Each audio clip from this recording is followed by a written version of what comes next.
The September rain had finally stopped. Elena Moss stood at the tall arched window of the Hufflepuff common room, watching droplets chase each other down the diamond-paned glass.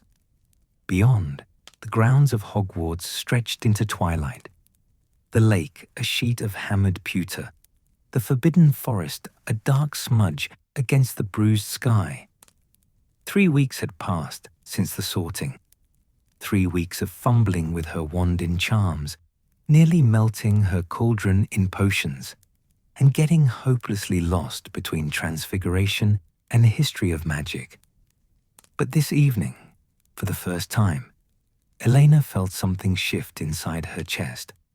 She belonged here. The realization came quietly, without fanfare, as she pressed her palm against the cool stone wall beside the window. The castle was breathing around her. She could feel it in the way the floor hummed beneath her feet, in the distant murmur of portraits gossiping in the corridors above, in the peculiar warmth that seemed to radiate from the very walls themselves. Still staring at puddles, Moss? Elena turned to find Marcus Chen, dropping onto the overstuffed yellow sofa nearest the fireplace, his tie askew and his robe splattered with what looked suspiciously like flobberworm mucus. He grinned at her, completely unbothered by his disheveled state. "Puddles are underrated," Eleanor replied, making her way toward the fire. The common room was filling now as students trickled back from dinner, their voices creating a pleasant hum that mixed with the crackle of flames. House elves had been through. She'd learned to recognize their invisible touch. Fresh logs burned cheerfully in the hearth, throwing dancing shadows across the rounded walls. The copper pots hanging from the ceiling gleamed, and someone had placed vases of late-blooming sunflowers on every available surface. The Hufflepuff common room still amazed her. Located beneath the castle proper, it should have felt like a dungeon, cold and damp like the potions classroom. Instead, it was the warmest place Eleanor had ever known. Round doors led to the dormitories, and circular windows near the ceiling let in golden afternoon light. Even now, at dusk, enchanted lanterns cast a honeyed glow over everything. The room smelled of earth and growing things, of beeswax and bread, of safety. Flitwick gave us 3 rolls of parchment on the levitation charm. Marcus groaned, pulling out a battered textbook. 3 rolls. We only just learned it yesterday. "At least you made your feather float," said a voice from the adjacent armchair. Pippa Greenhouse, a name so perfectly suited to Hufflepuff that Eleanor had initially thought it was a joke, looked up from her own homework. Her quill was tucked behind her ear, and she had ink smudges on both cheeks. Mine just sort of vibrated angrily. Elena smiled, settling into the space beside Marcus. She pulled her own books from her bag, the leather worn smooth by her mother's hands before hers. Her mother had been Ravenclaw, had walked these same corridors 30 years ago. Elena wondered if she'd ever sat in a common room like this, surrounded by the comfortable chaos of students settling in for the evening. Around them, the common room came alive with its nightly rhythm. Older students claimed the best spots near the fire, spreading out star charts and potion ingredients. A group of third years were practicing wand movements in the corner, their quiet incantations mixing with occasional bursts of colored sparks. Someone had started a game of gobstones near the barrel entrance, and the periodic squelches of losing stones drew laughter. The portrait of Helga Hufflepuff above the mantelpiece, a kind-faced witch with flower on her nose, watched over them all with evident satisfaction. Elena had caught her smiling more than once. had seen her leave her frame to visit other portraits, presumably to spread gossip about her badgers, as she affectionately called them. Did either of you understand what Professor McGonagall was saying about molecular transubstantiation? Marcus asked, mangling the pronunciation spectacularly. Because I wrote it down, but I'm not convinced these are actual words. Molecular transformation, Pippa corrected gently. And I think so. It's about changing the essential nature of... A burst of rain-scented wind interrupted her as the round door swung open. More students poured in, shaking water from their robes and stamping their feet. They must have been caught in another shower on the way back from the library or the owlery. Blasted weather, muttered a seventh-year girl Eleanor didn't know, wringing out her long braid. Typical September. But Eleanor loved it. She loved the sound of rain against the low windows, the way it made the common room feel even more like a haven. Outside, the Scottish Highlands were wild and windswept. Inside, the fire crackled. Her friends sat nearby, and her homework lay spread before her. Difficult, yes, but possible, achievable. She had magic in her veins, real magic. The thought still startled her sometimes, rising up when she least expected it. Elena Moss, who'd spent 11 years in a perfectly ordinary house in Bristol, watching her mother grow herbs in the garden and wondering why the plants seemed to lean toward her when she walked past. Elena Moss, who'd received her Hogwarts letter and thought it must be some elaborate prank until Professor Sprout herself had appeared at their door, smiling broadly and explaining everything. "You're doing it again," Marcus said, not unkindly. "Doing what?" "That face you make, like you can't quite believe you're here." Eleanor felt heat rise to her cheeks. "Am I that obvious?" "Bit, yeah." Marcus's grin softened. "But I get it. My dad's a muggle. Sells insurance. Most boring job in the world. Mum's the witch. When my letter came, Dad just sort of sat down heavily and asked if we got healthcare." Pippa laughed, a bright sound that made several nearby students glance over, with smiles. "My whole family's magical, going back generations, and I still can't believe it half the time. Yesterday, I levitated my porridge spoon by accident because I was too lazy to reach for it. Magic for porridge." They settled into comfortable silence, broken only by the scratching of quills and the occasional sigh over particularly difficult homework. Eleanor found herself watching the fire, the way the flames seemed to dance to some unheard music. House elf magic, her mother had said. They tended the fires throughout Hogwarts, kept the castle running while remaining invisible. Elena wondered if they ever got tired, if they ever sat by these same fires and warmed their own hands. "I heard something interesting at dinner," Pippa said eventually, her voice dropping to a more confidential tone. The Hufflepuff common room wasn't prone to eavesdropping. Everyone was generally too absorbed in their own business. But there was something in Pippa's manner that suggested a proper story. Marcus immediately perked up. "Interesting good or interesting bad?" "Interesting, curious." Pippa glanced around, then leaned closer.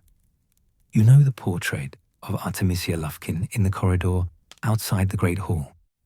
The one who was Minister for Magic ages ago?" Elena nodded.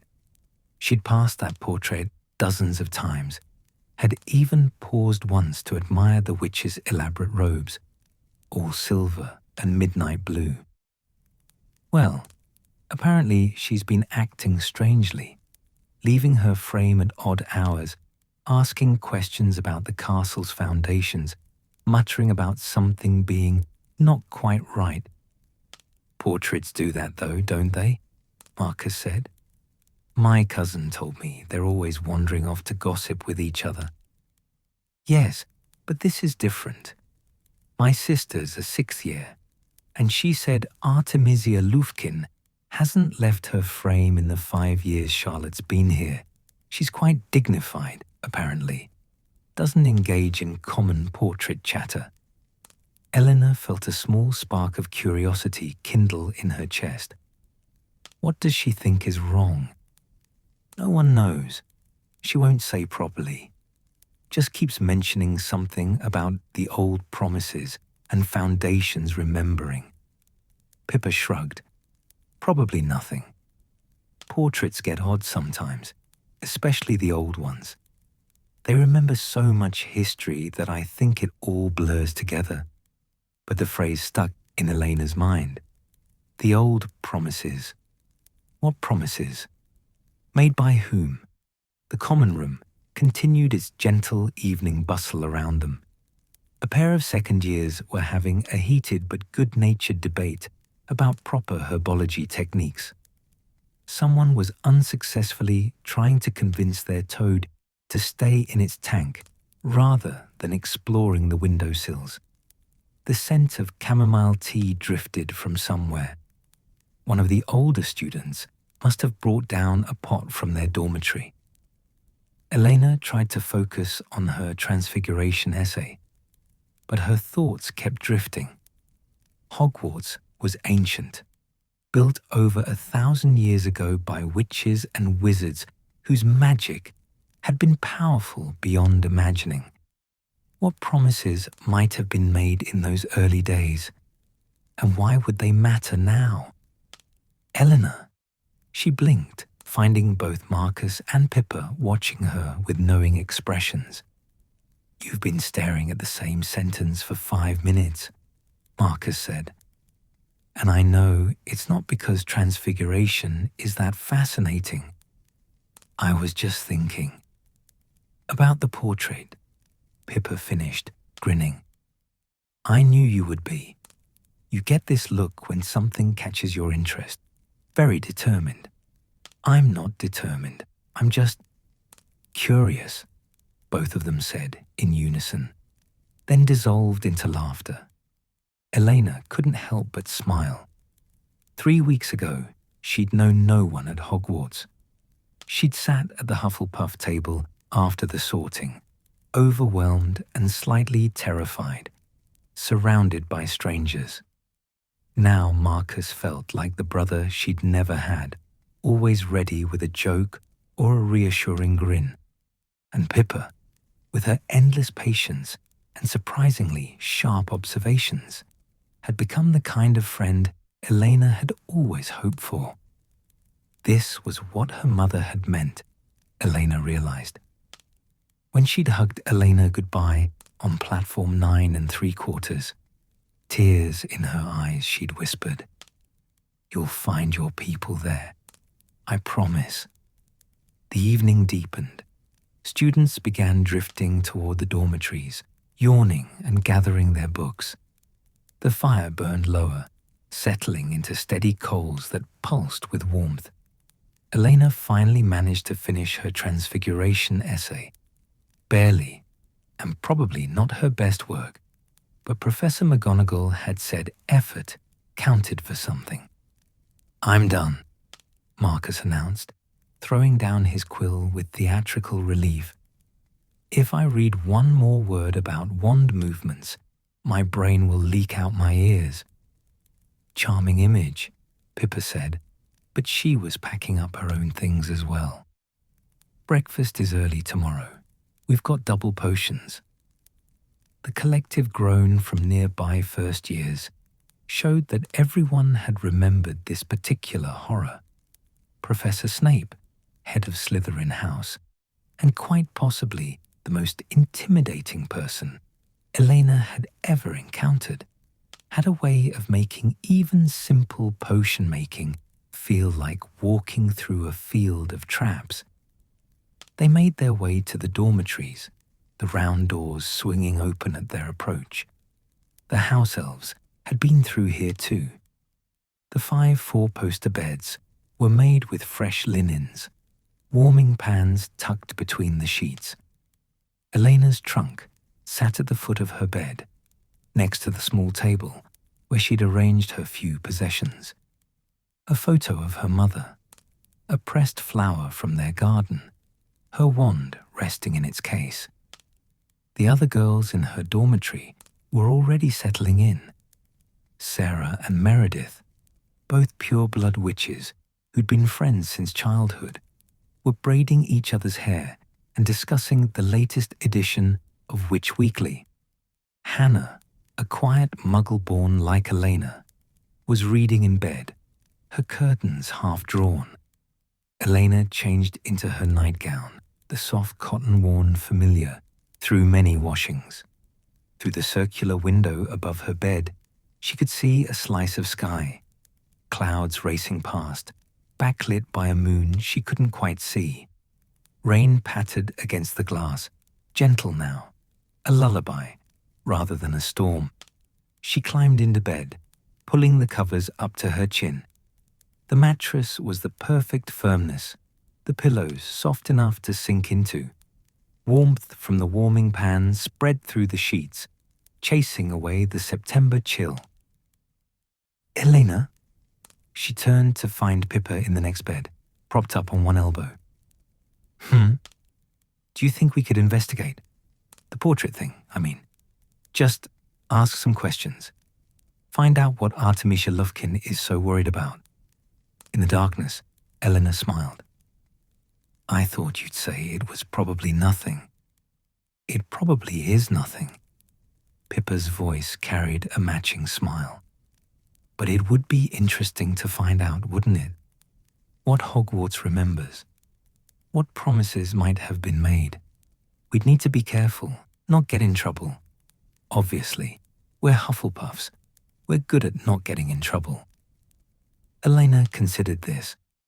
Outside, the rain continued its gentle percussion.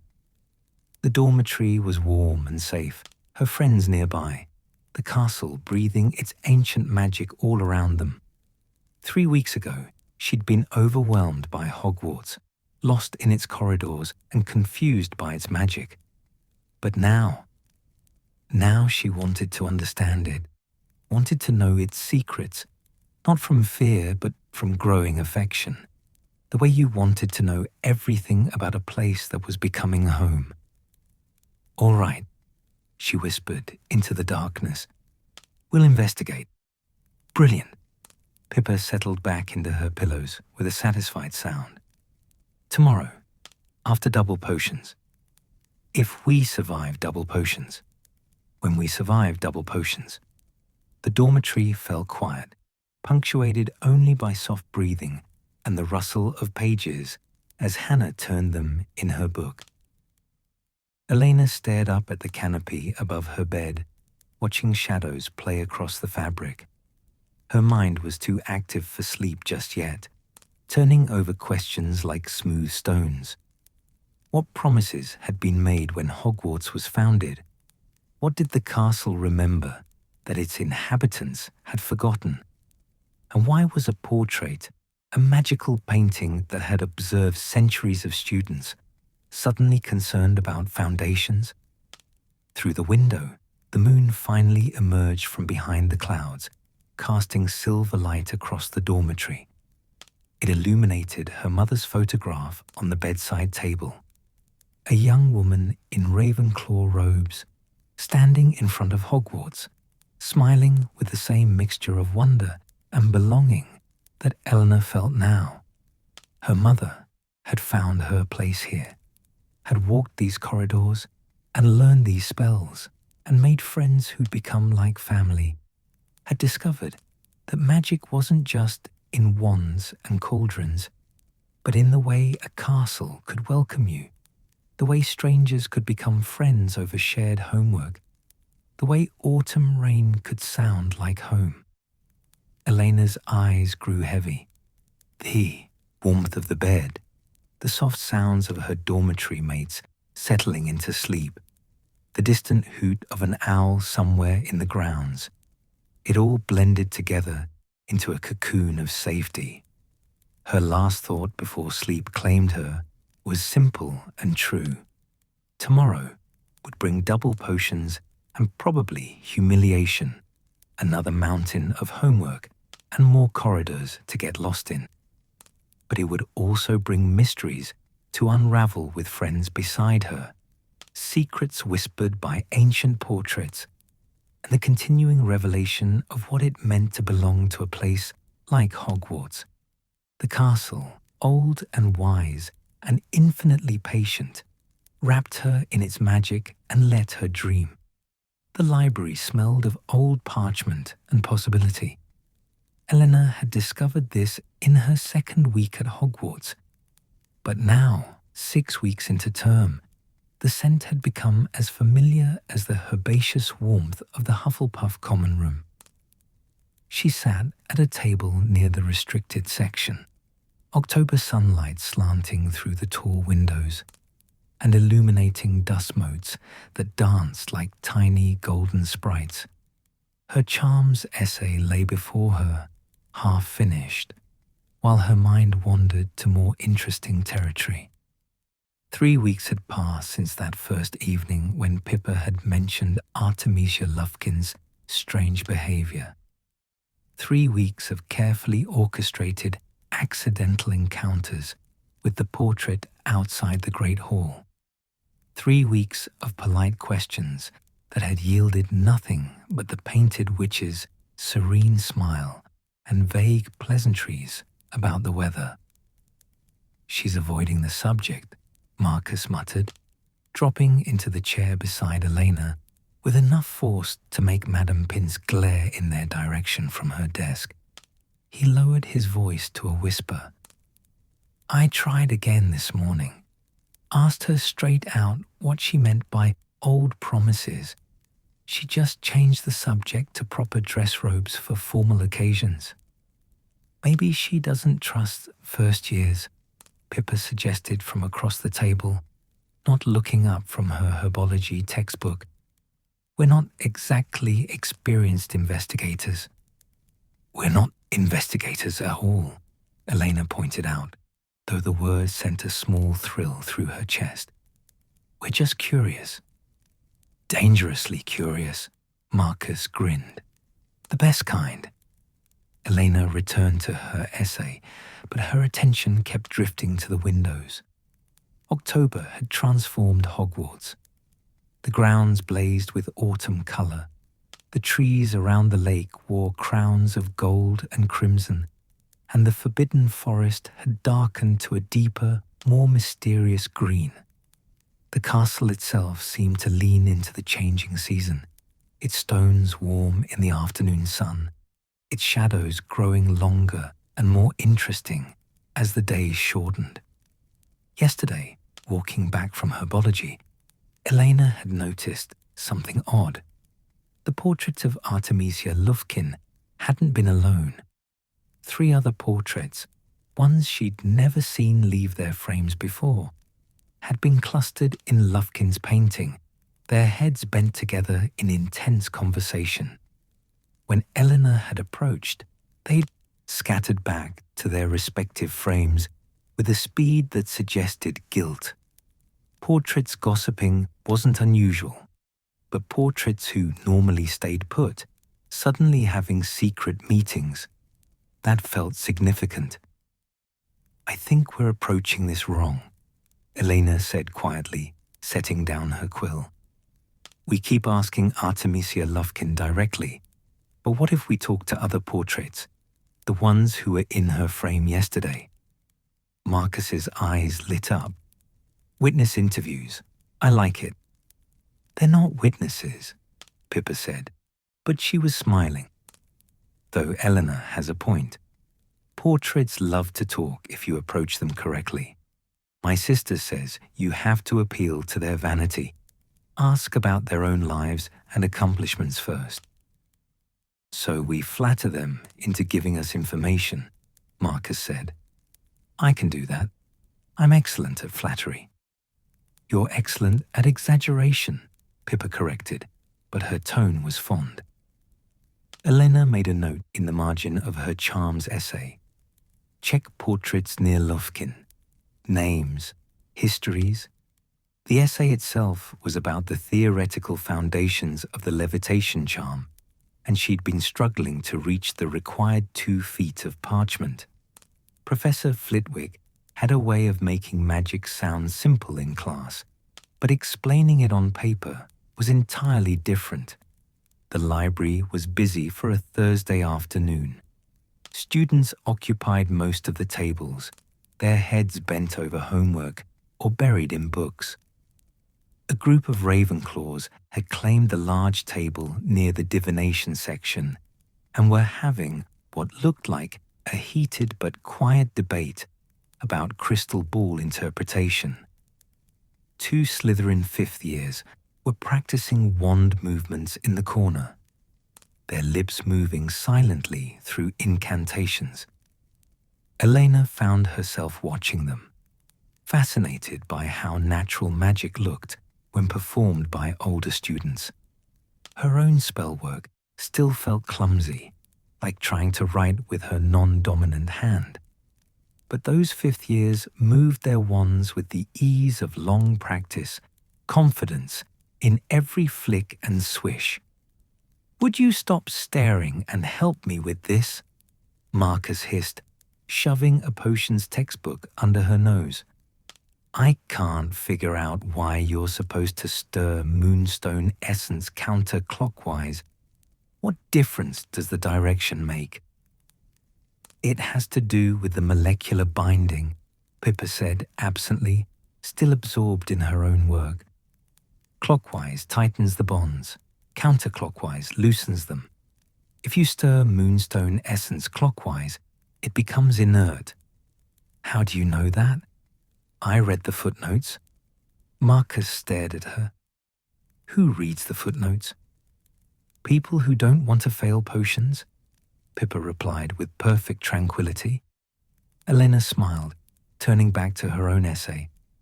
But her mind wasn't on charms theory.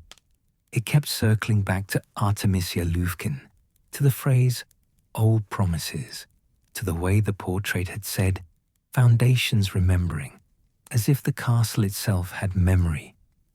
Did it, though? The question lodged in Elena's thoughts like a burr. Hogwarts was magical in ways that went beyond spells and potions. The staircases moved of their own accord. The suits of armor sometimes hummed tuneless songs. The walls themselves seemed to adjust, corridors appearing when you needed a shortcut, doors opening to rooms that might not have existed the day before. Her mother had mentioned this in one of her letters. Hogwarts is alive in ways that are hard to explain, she'd written in her neat script. Pay attention to it. The castle takes care of those who love it back. "I'm going to look for a book," Elena announced, pushing back from the table. "On charms?" Marcus asked hopefully. "On Hogwarts history." Both her friends looked up at that, interest sparking in their eyes. "Now?" Pippa asked. "Why not now? We're in a library. Libraries have books about everything." "Madam Pince gets funny about people browsing," Marcus warned. "She likes you to know exactly what you want." But Eleanor was already moving between the towering shelves, running her fingers along leather spines. The library was vast, section after section of accumulated knowledge. She found books on transfiguration theory, advanced potion making, magical creatures of the British Isles, famous jewels throughout history. The Hogwarts history section was tucked in a corner near a window that overlooked the lake. Hogwarts. A history was there, naturally. The famous tome that supposedly every student should read. Elena pulled it down, surprised by its weight. The book was massive, its cover worn smooth by countless hands. She flipped it open, scanning the table of contents. Chapters on each house, chapters on famous students and staff, sections about the castle's architecture, its magical protections, its various additions and renovations over the centuries. But nothing, at first glance, about promises or foundations. Looking for something specific, Elena nearly dropped the book. She turned to find an older girl standing behind her, a Ravenclaw, judging by the blue trim on her robes. 6th or 7th year, with auburn hair pulled back in a practical braid and dark eyes that held a distinctly amused gleam. Just researching, Eleanor managed, feeling her cheeks warm. Researching what? I'm Beatrice Lovell, by the way. I help Madame Pince sometimes. Unofficial assistant librarian. She gestured at the book in Elena's hands. That's a good start. But if you want real Hogwarts history, the interesting bits that don't make it into official accounts, you want Chronicles of the Castle by Dilys Derwent. 3rd shelf up, 2 sections over. Green binding. Elena blinked. Thank you. Don't mention it. Literally. Madame Pince doesn't technically approve of me directing students toward the more obscure volumes. She thinks you should all stick to assigned texts. Beatrice smiled conspiratorially. But where's the fun in that?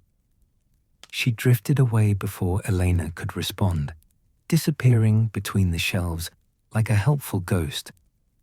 Elena carefully returned Hogwarts, a history to its place, and moved 2 sections over, counting up 3 shelves. There, wedged between 2 larger volumes, was a slim book with green binding so dark it was almost black. Chronicles of the Castle, a personal history of Hogwarts by Dilys Derwent. The name tickled something in Elena's memory. Dilys Derwent. Hadn't there been a portrait of her somewhere? She thought she remembered seeing it near the hospital wing, though she'd only been there once when Marcus had managed to hex himself during a particularly enthusiastic charms practice. Elena pulled the book down carefully. Unlike Hogwarts, a history, this volume was small enough to fit in one hand. The leather was soft with age, and when she opened it, the pages released a scent of lavender and old magic that made her think of her grandmother's attic. The writing inside was personal, almost conversational. Not a textbook, but something closer to a journal. Observations and stories collected over a long lifetime. Eleanor flipped through, catching glimpses of chapter titles. The Staircase's Sense of Humor. Why the 3rd floor corridor disappeared in 1583. Conversations with the Grey Lady. And there, near the middle, Foundations and Promises. What the Castle Remembers. Elena's heart gave a small leap. She glanced around, no sign of Madame Pince's eagle-eyed surveillance, and carefully tucked the book under her arm alongside her charms textbook. Making her way back to the table, she tried to look casual, as if she'd simply retrieved a standard reference volume. Find something? Pippa asked, looking up from her herbology notes. Elena set the book down, angling it so they could all see the cover. Something interesting. Marcus leaned over, reading the title. Did she say Dilys Derwent? Wasn't she a famous healer or something? And headmistress, Pippa added, her voice brightening with recognition. One of the few people with portraits in both Hogwarts and St. Mungo's Hospital. She died about 200 years ago, I think. Eleanor opened the book to the chapter she'd found, her friends leaning in to read over her shoulders. Madame Pince would definitely disapprove of 3 students crowded around a single volume, but the librarian was busy helping a group of 3rd years find references for their history of magic essays. The chapter began with a story. When I was a young woman, newly appointed to the position of headmistress, I spent my first night in the office unable to sleep. The portraits of my predecessors watched me with varying degrees of sympathy, and Armando Dippet, who'd only just passed the position to me, kept offering advice I hadn't asked for. Finally, around midnight, I left the office and went walking. Hogwarts at night is a different creature than Hogwarts by day. The castle breathes differently in darkness, speaks in whispers rather than shouts. I found myself in the entrance hall, standing before the great doors, and I asked aloud, "What do you need from me?" I didn't expect an answer, but Hogwarts, as I would learn, often surprises those who ask it questions. The stone beneath my feet grew warm. A sensation passed through me. Not quite words, not quite emotion, but something in between. Understanding, perhaps. And I knew in that moment what the founders had promised when they raised these walls. They promised that Hogwarts would be a home, not a school, not primarily. Yes, students would learn magic here, would be taught and tested and prepared for the world beyond.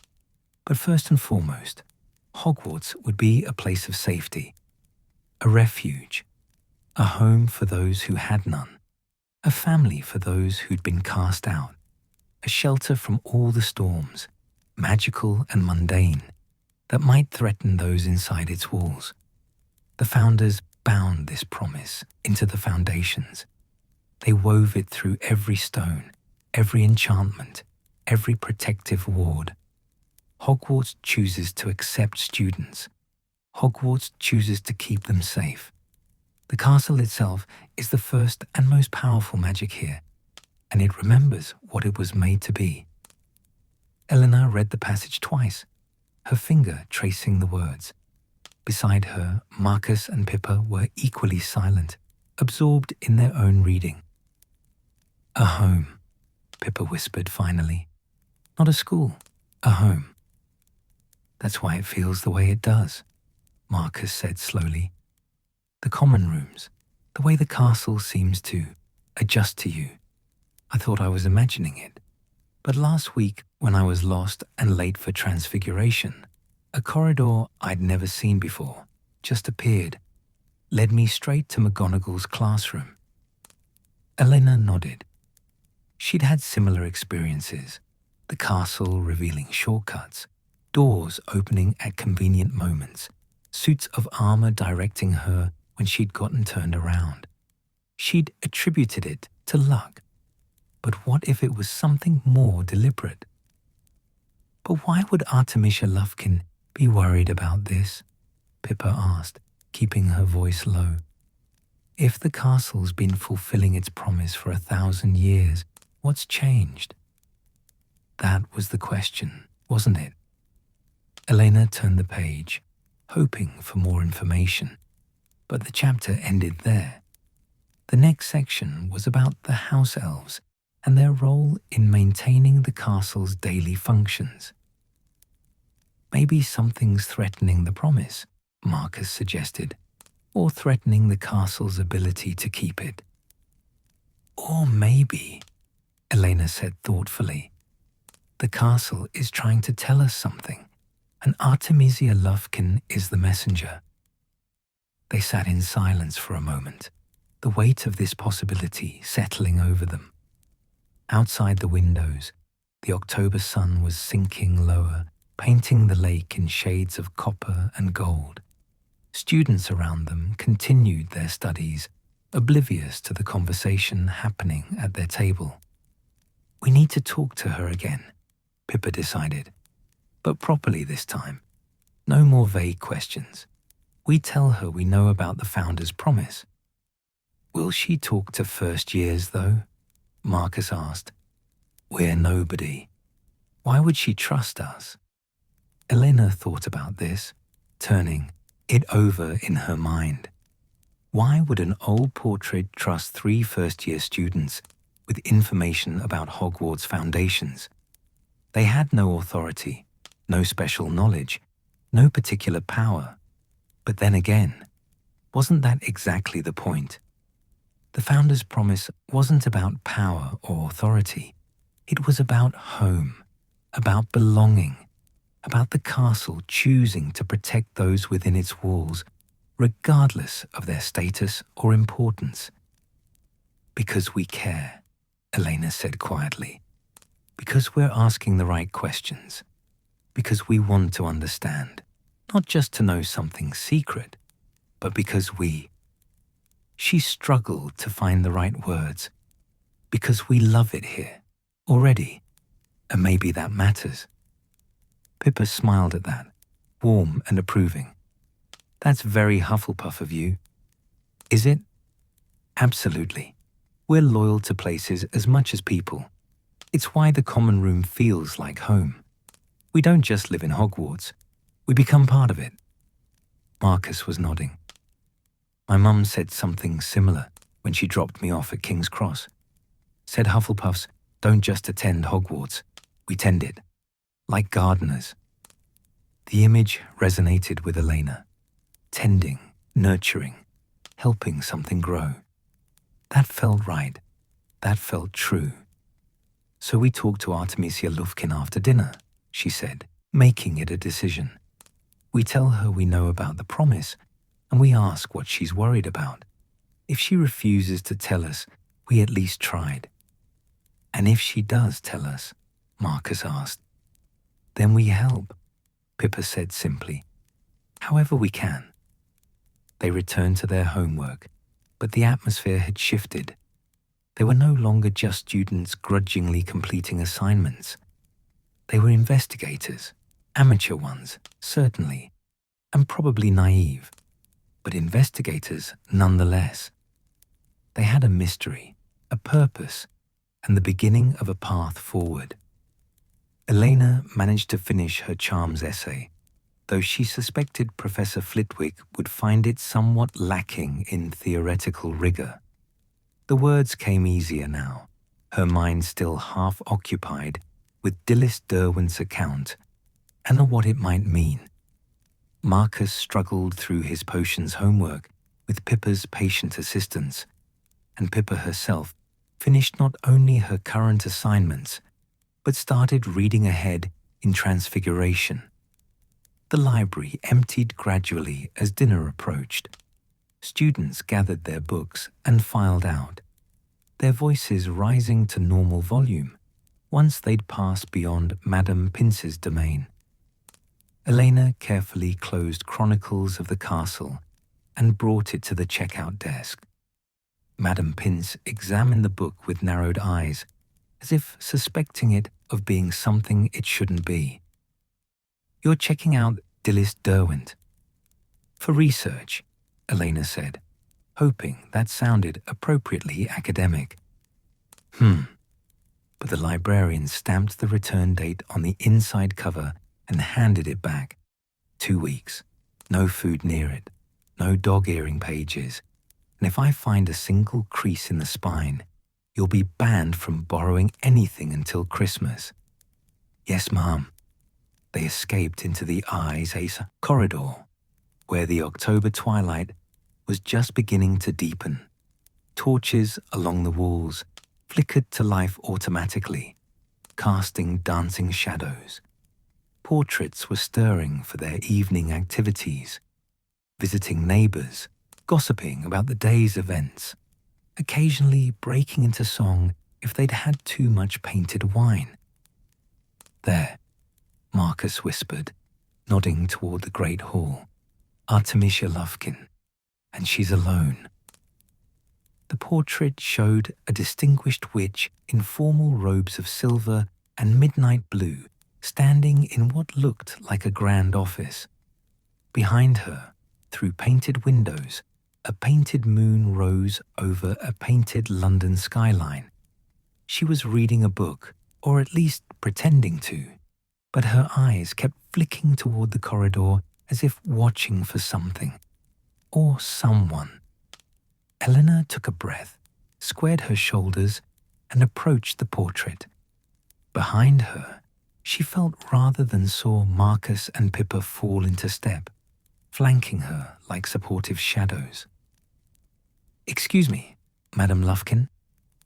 The painted witch looked up, and for just a moment, something like relief crossed her features before her expression smoothed into polite neutrality. "Yes, dear. We'd like to talk to you," Elena said, surprised by how steady her voice sounded. "About the old promises, about what the foundations remember. We know we're just first years, and maybe we're interfering in things we don't understand. But we care about Hogwarts, and if something's wrong, if the castle is trying to tell us something, we want to help." Artemisia Lufkin was quiet for a long moment. She closed her painted book carefully, set it aside, and studied the three students before her with sharp, assessing eyes. Then she smiled, a real smile, warm and slightly sad. "Finally," she said softly, "someone's been paying attention."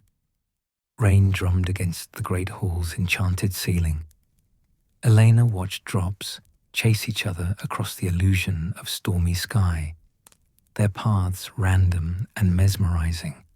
Below, students hunched over their Friday evening meal, voices raised to be heard over the weather's percussion.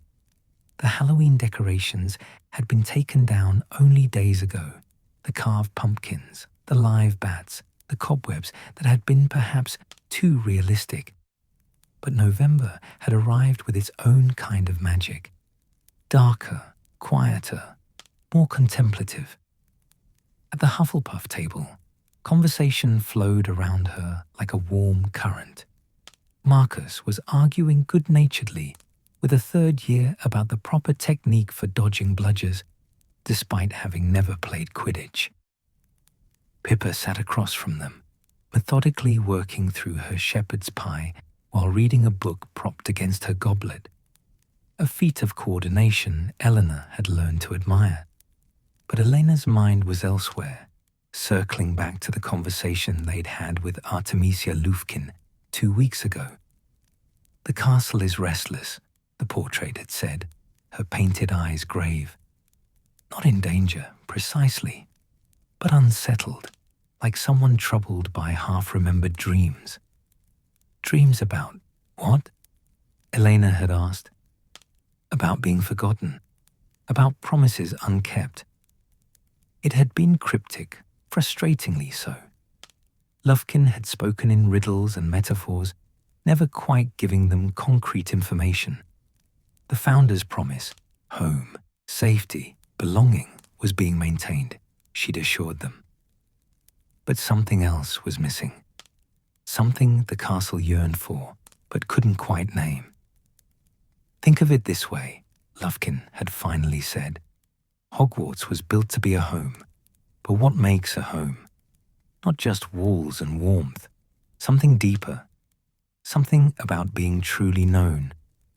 Then she'd refused to say more, insisting that some things had to be discovered rather than explained. She directed them to speak with other portraits, to explore the castle's lesser-known spaces, to pay attention to what Hogwarts itself was trying to tell them. "You're doing it again." Eleanor blinked, finding Marcus watching her with knowing amusement. "Doing what?" "That thing where you're physically present, but mentally somewhere in the astronomy tower." "I wasn't thinking about the astronomy tower." "You know what I mean." He gestured with his fork, a piece of potato speared on the end. "You've got that distant look, the mystery look." Pippa glanced up from her book, Magical Creatures and Their Habitats, and smiled. "We all have it, to be fair, ever since we talked to Lufkin." That was true. The conversation had ignited something in all three of them. They'd started exploring Hogwarts with new intention, not just wandering to classes, but actively investigating. They'd discovered that many portraits, when approached correctly, were willing to discuss the castle's moods and mysteries. The fat lady had mentioned that staircases had been moving more frequently. Sir Cadogan had rambled about the castle, remembering its youth. Even the usually taciturn portraits in the dungeons had admitted to sensing something different in the stones, but nothing concrete, nothing they could point to and say, this is what's wrong. I wonder, Eleanor said slowly, if we're looking at this the wrong way. Lufkin said the castle feels forgotten, but Hogwarts is full of students, full of life. How could it possibly feel forgotten? Maybe it's not about us, suggested a voice from further down the table. Elena turned to find Hannah Abbott, her dormitory mate, leaning around another first year to join their conversation. Hannah was usually quiet, more observer than participant, but her grey eyes held thoughtful consideration. What do you mean? Pippa asked, marking her place in her book. Well, we're students. We come and go every year. But Hogwarts has been here for 1,000 years. Hannah's voice was soft but clear. Maybe it's not about being forgotten by current people, but about forgetting itself, forgetting what it used to know. The words settled over their section of the table like a spell. Around them, the great hall continued its comfortable chaos. Laughter and conversation, the clink of goblets, the scrape of benches. But in their small circle, silence opened up, filled with possibility. That's brilliant, Marcus said finally. Hogwarts has a kind of memory, right? In its stones, its magic. But memories fade. What if the castle's losing pieces of itself? Elena felt something click into place, like a key turning in a lock. And the portraits are noticing because they remember. They're part of the castle's memory too. Permanent residents who've watched centuries pass. So if we help the castle remember, Pippa said, excitement creeping into her usually calm voice, we help it feel whole again. But remember what, exactly? Hannah asked. That's rather a lot of history to sort through. It was an excellent question. Where did you even begin with 1,000 years of accumulated memory? Thunder rolled overhead, shaking the enchanted ceiling. Several first years squealed, and even some older students glanced upward nervously. But Eleanor found the sound oddly comforting. The storm outside made the great hall feel even more like a sanctuary, warm and bright against the November darkness. Professor Sprout stood from the staff table, her cheerful face beaming at her house. Hufflepuffs, don't forget.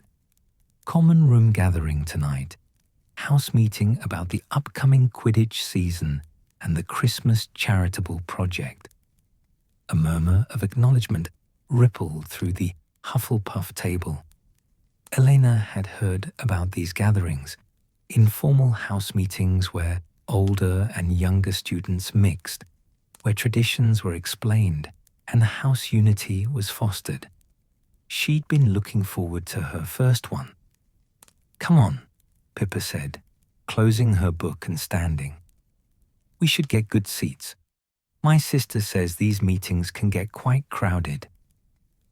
They filed out of the great hall with the rest of their house, a river of yellow-trimmed robes flowing toward the kitchen corridor.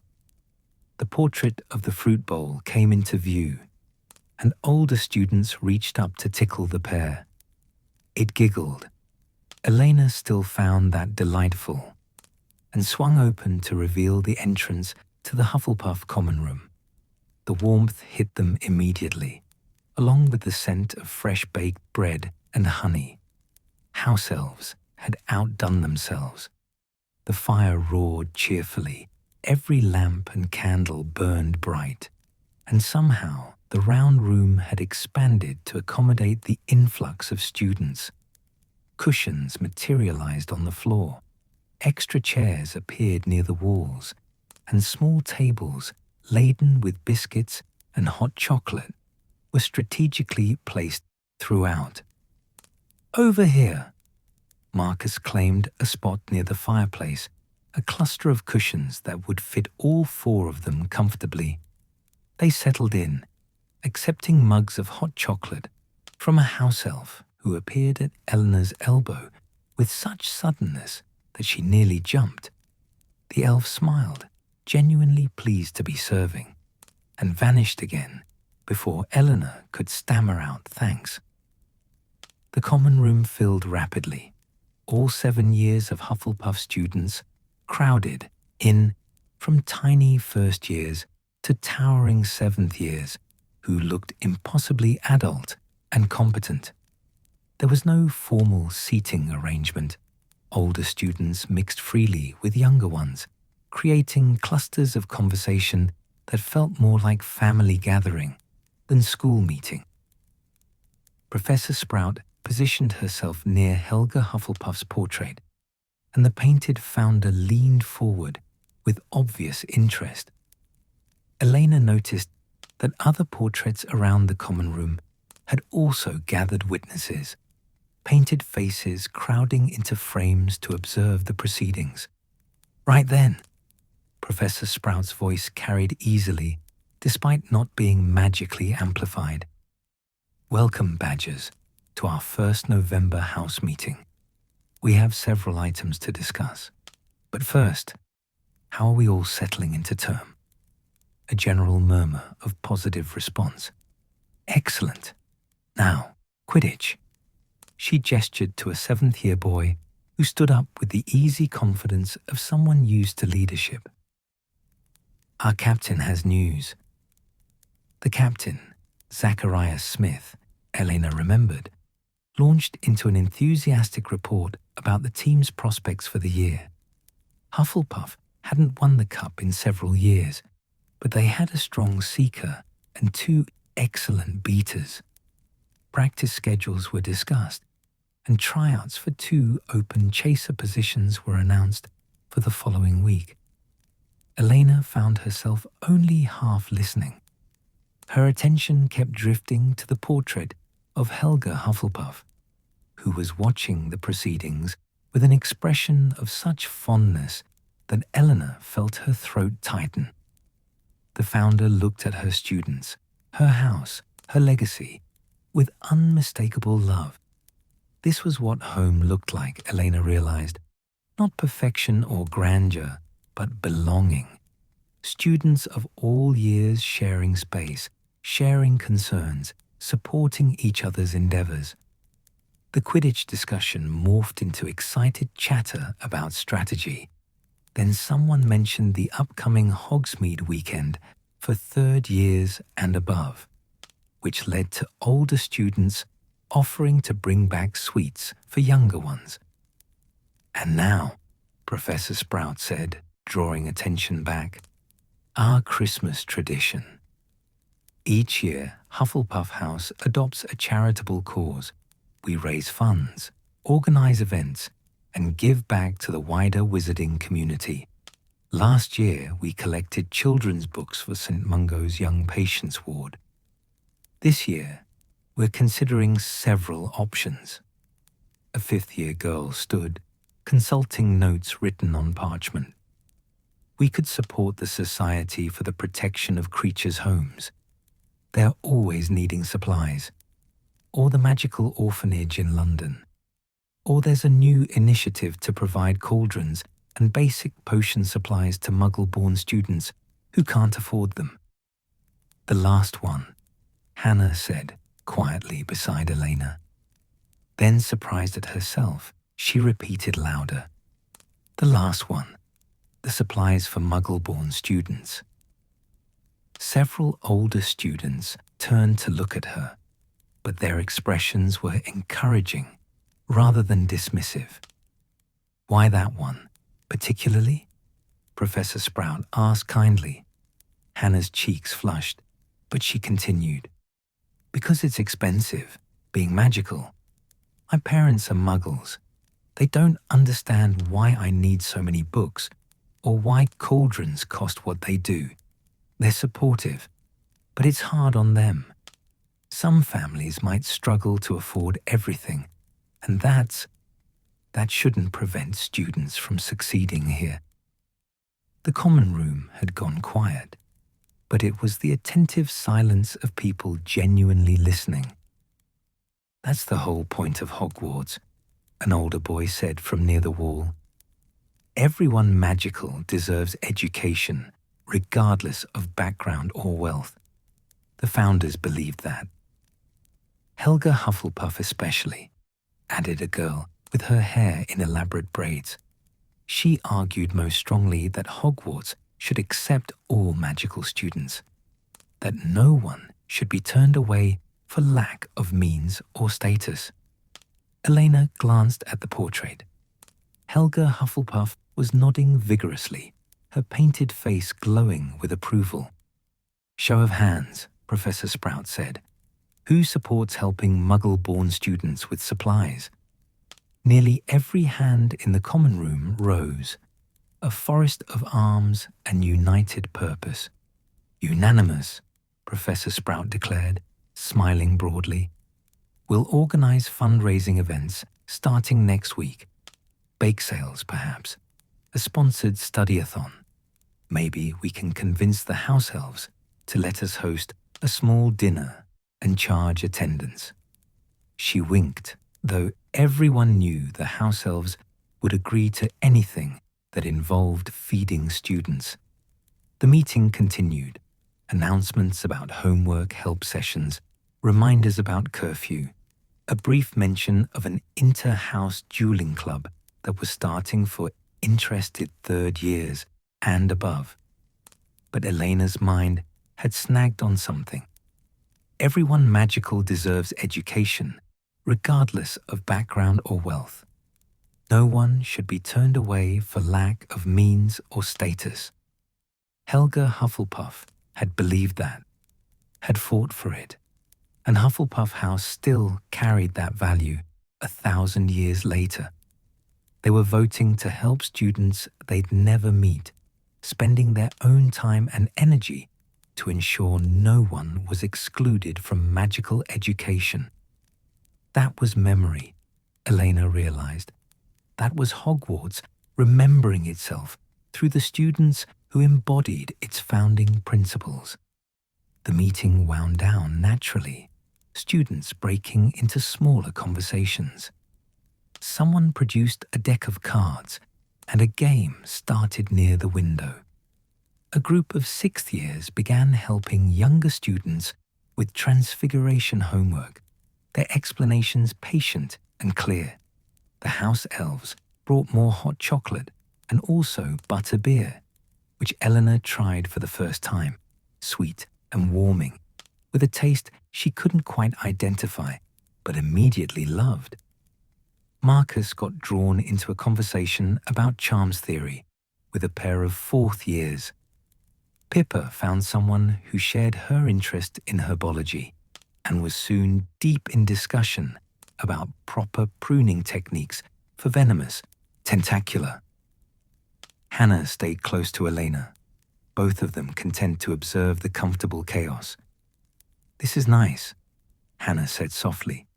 "Everyone together like this." Elena nodded. "It feels like how a house should feel. Not just people living in the same space, but actually connected." "Is that what you're investigating? Connection?" Eleanor turned to her dormitory mate with surprise.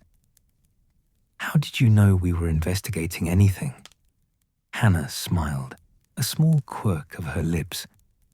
"You three have been whispering about portraits and promises for weeks, and I've seen you checking out library books about Hogwarts history. I'm quiet, not oblivious. Are we that obvious?" "Only to someone paying attention." Hannah took a sip of her butterbeer. "I don't mean to pry, but if you're trying to understand something about Hogwarts, I'd like to help. If you'll have me." The offer warmed Eleanor more than the fire or the butterbeer. "Of course, we'd be glad to have you." "So what are you investigating?" Eleanor considered how to explain. Around them, the common room hummed with activity, laughter and conversation, the snap of cards being played, the scratch of quills on parchment. Through the low windows, rain continued to fall, drops racing each other down the glass. "We're trying to understand what makes Hogwarts feel like home," Elena said finally. "The castle itself, I mean. Not just the people in it. There's something about this place, something the founders built into its foundations, a kind of promise. To be safe here," Hannah said, understanding immediately. "To belong. Yes, but Artemisia Lufkin, her portrait, says the castle feels restless, like it's forgetting something important about itself." Hannah was quiet for a moment, her grey eyes thoughtful. "Maybe it's forgetting how to be seen. Really seen, I mean. We walk through these corridors every day, but do we really notice them?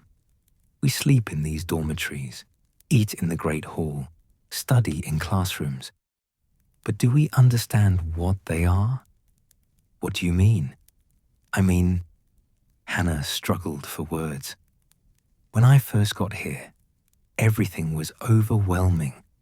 I was lost constantly, confused by the magic, intimidated by students who'd grown up knowing about all this. But then one night, I couldn't sleep, and I just sat in the dormitory window and looked out at the grounds, and I felt the castle settle around me, like it was saying, 'It's all right, you're home now.'" Elena felt a shiver run down her spine that had nothing to do with temperature. "And I realized," Hannah continued, "that Hogwarts was aware of me, not in a scary way, but the way a house knows its inhabitants, the way a place recognizes the people who love it." She glanced at Elena. "But how often do we recognize it back? Really pay attention to what it is, what it does for us?" "Not often enough," Elena said quietly. "Maybe that's what it's forgetting. Not its own nature, but the feeling of being truly understood by the people it shelters." The conversation was interrupted by Professor Sprout's announcement that it was approaching curfew and everyone should begin thinking about bed.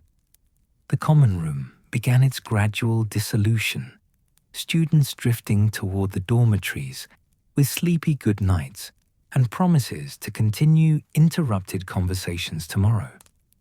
Elena, Marcus, Pippa, and Hannah helped tidy up, stacking cushions, collecting empty mugs, straightening chairs.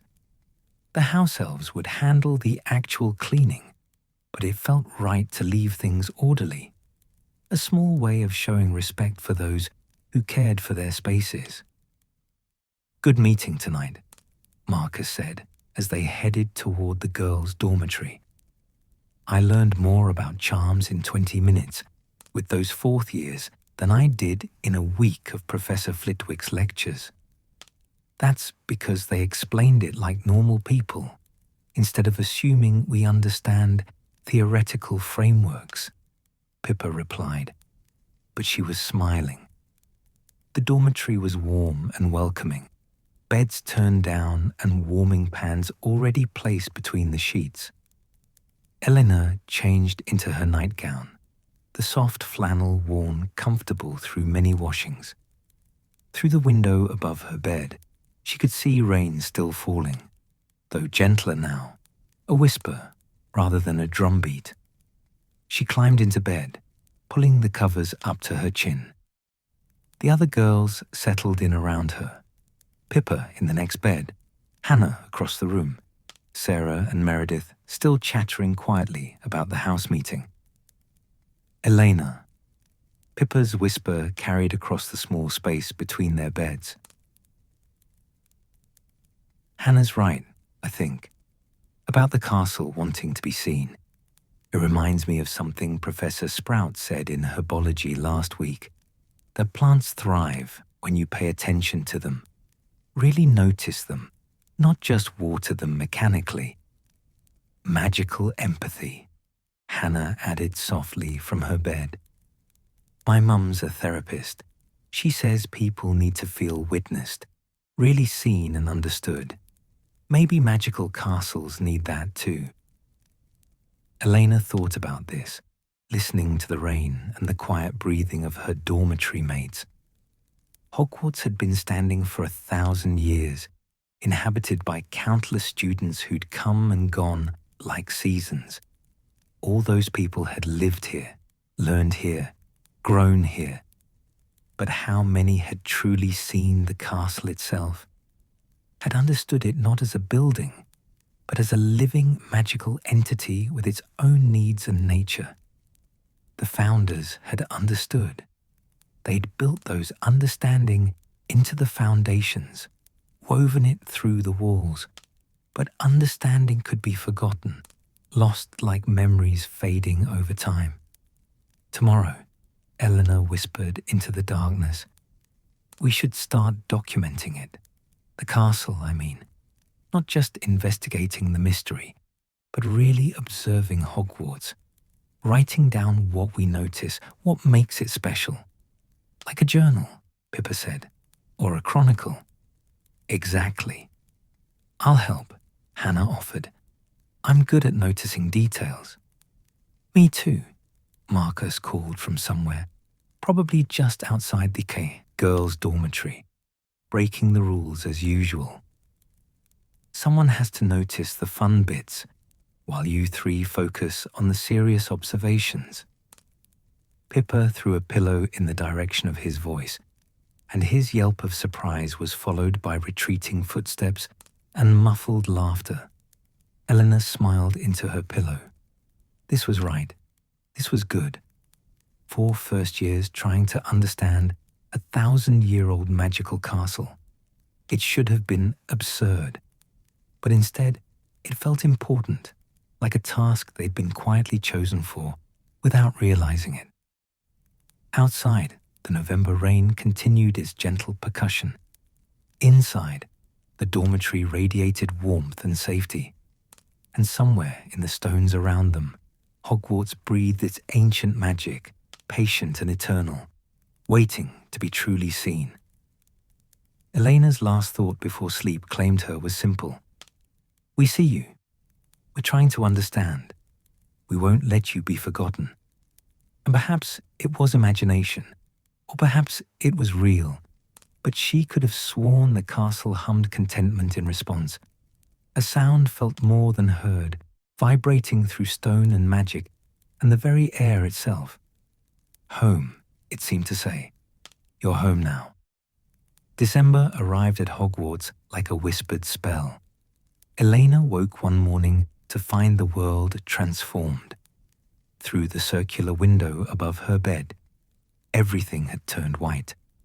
Not the grey-white of English winter rain, but the pure, crystalline white of proper snow. It blanketed the grounds in silence, muffled the castle's usual morning sounds, and turned the view into something from a fairy tale. It snowed! Pippa's delighted exclaim echoed through the dormitory. Within moments, all 5 girls were pressed against the window, breath fogging the glass as they gazed out at the transformed landscape. The lake had frozen at its edges, creating patterns of ice that caught the early light. The forbidden forest stood stark against the white, its dark trees dusted with snow like powdered sugar. Even the castle itself seemed different, softer somehow, gentled by winter's touch. First snow of the season, Sarah said, already pulling on her warmest robes. This means the Great Hall will have special breakfast, hot chocolate and cinnamon pastries. She was right. When they made their way to breakfast 20 minutes later, the Great Hall had been decorated overnight. Icicles hung from the enchanted ceiling, real ice that never melted, sparkling in the morning light.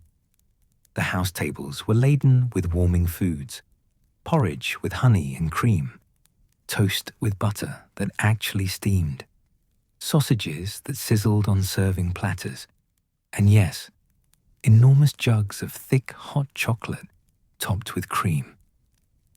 The house elves must have been up all night, Marcus said around a mouthful of cinnamon roll, appearing at their section of the table with his robes on backwards and his hair standing in several directions. This is amazing. Eleanor filled her plate and poured hot chocolate, savoring the warmth.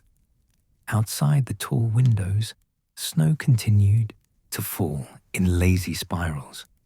Students at all 4 house tables were chattering excitedly about the weather, making plans for the day.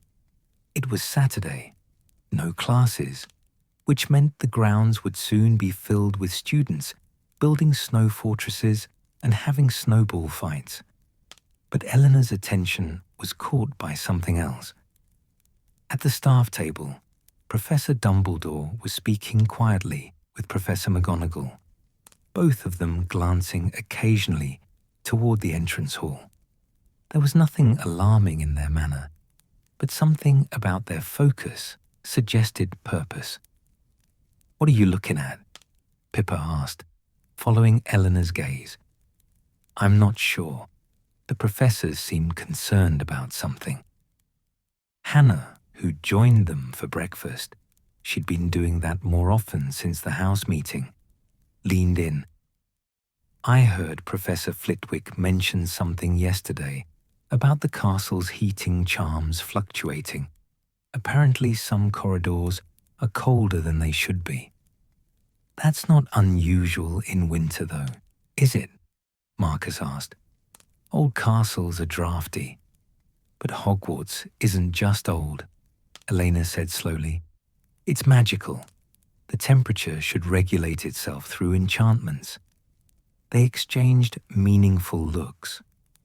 Over the past 3 weeks, they'd been documenting their observations of the castle, odd occurrences, unusual behaviors, anything that might help them understand what Hogwarts was trying to communicate.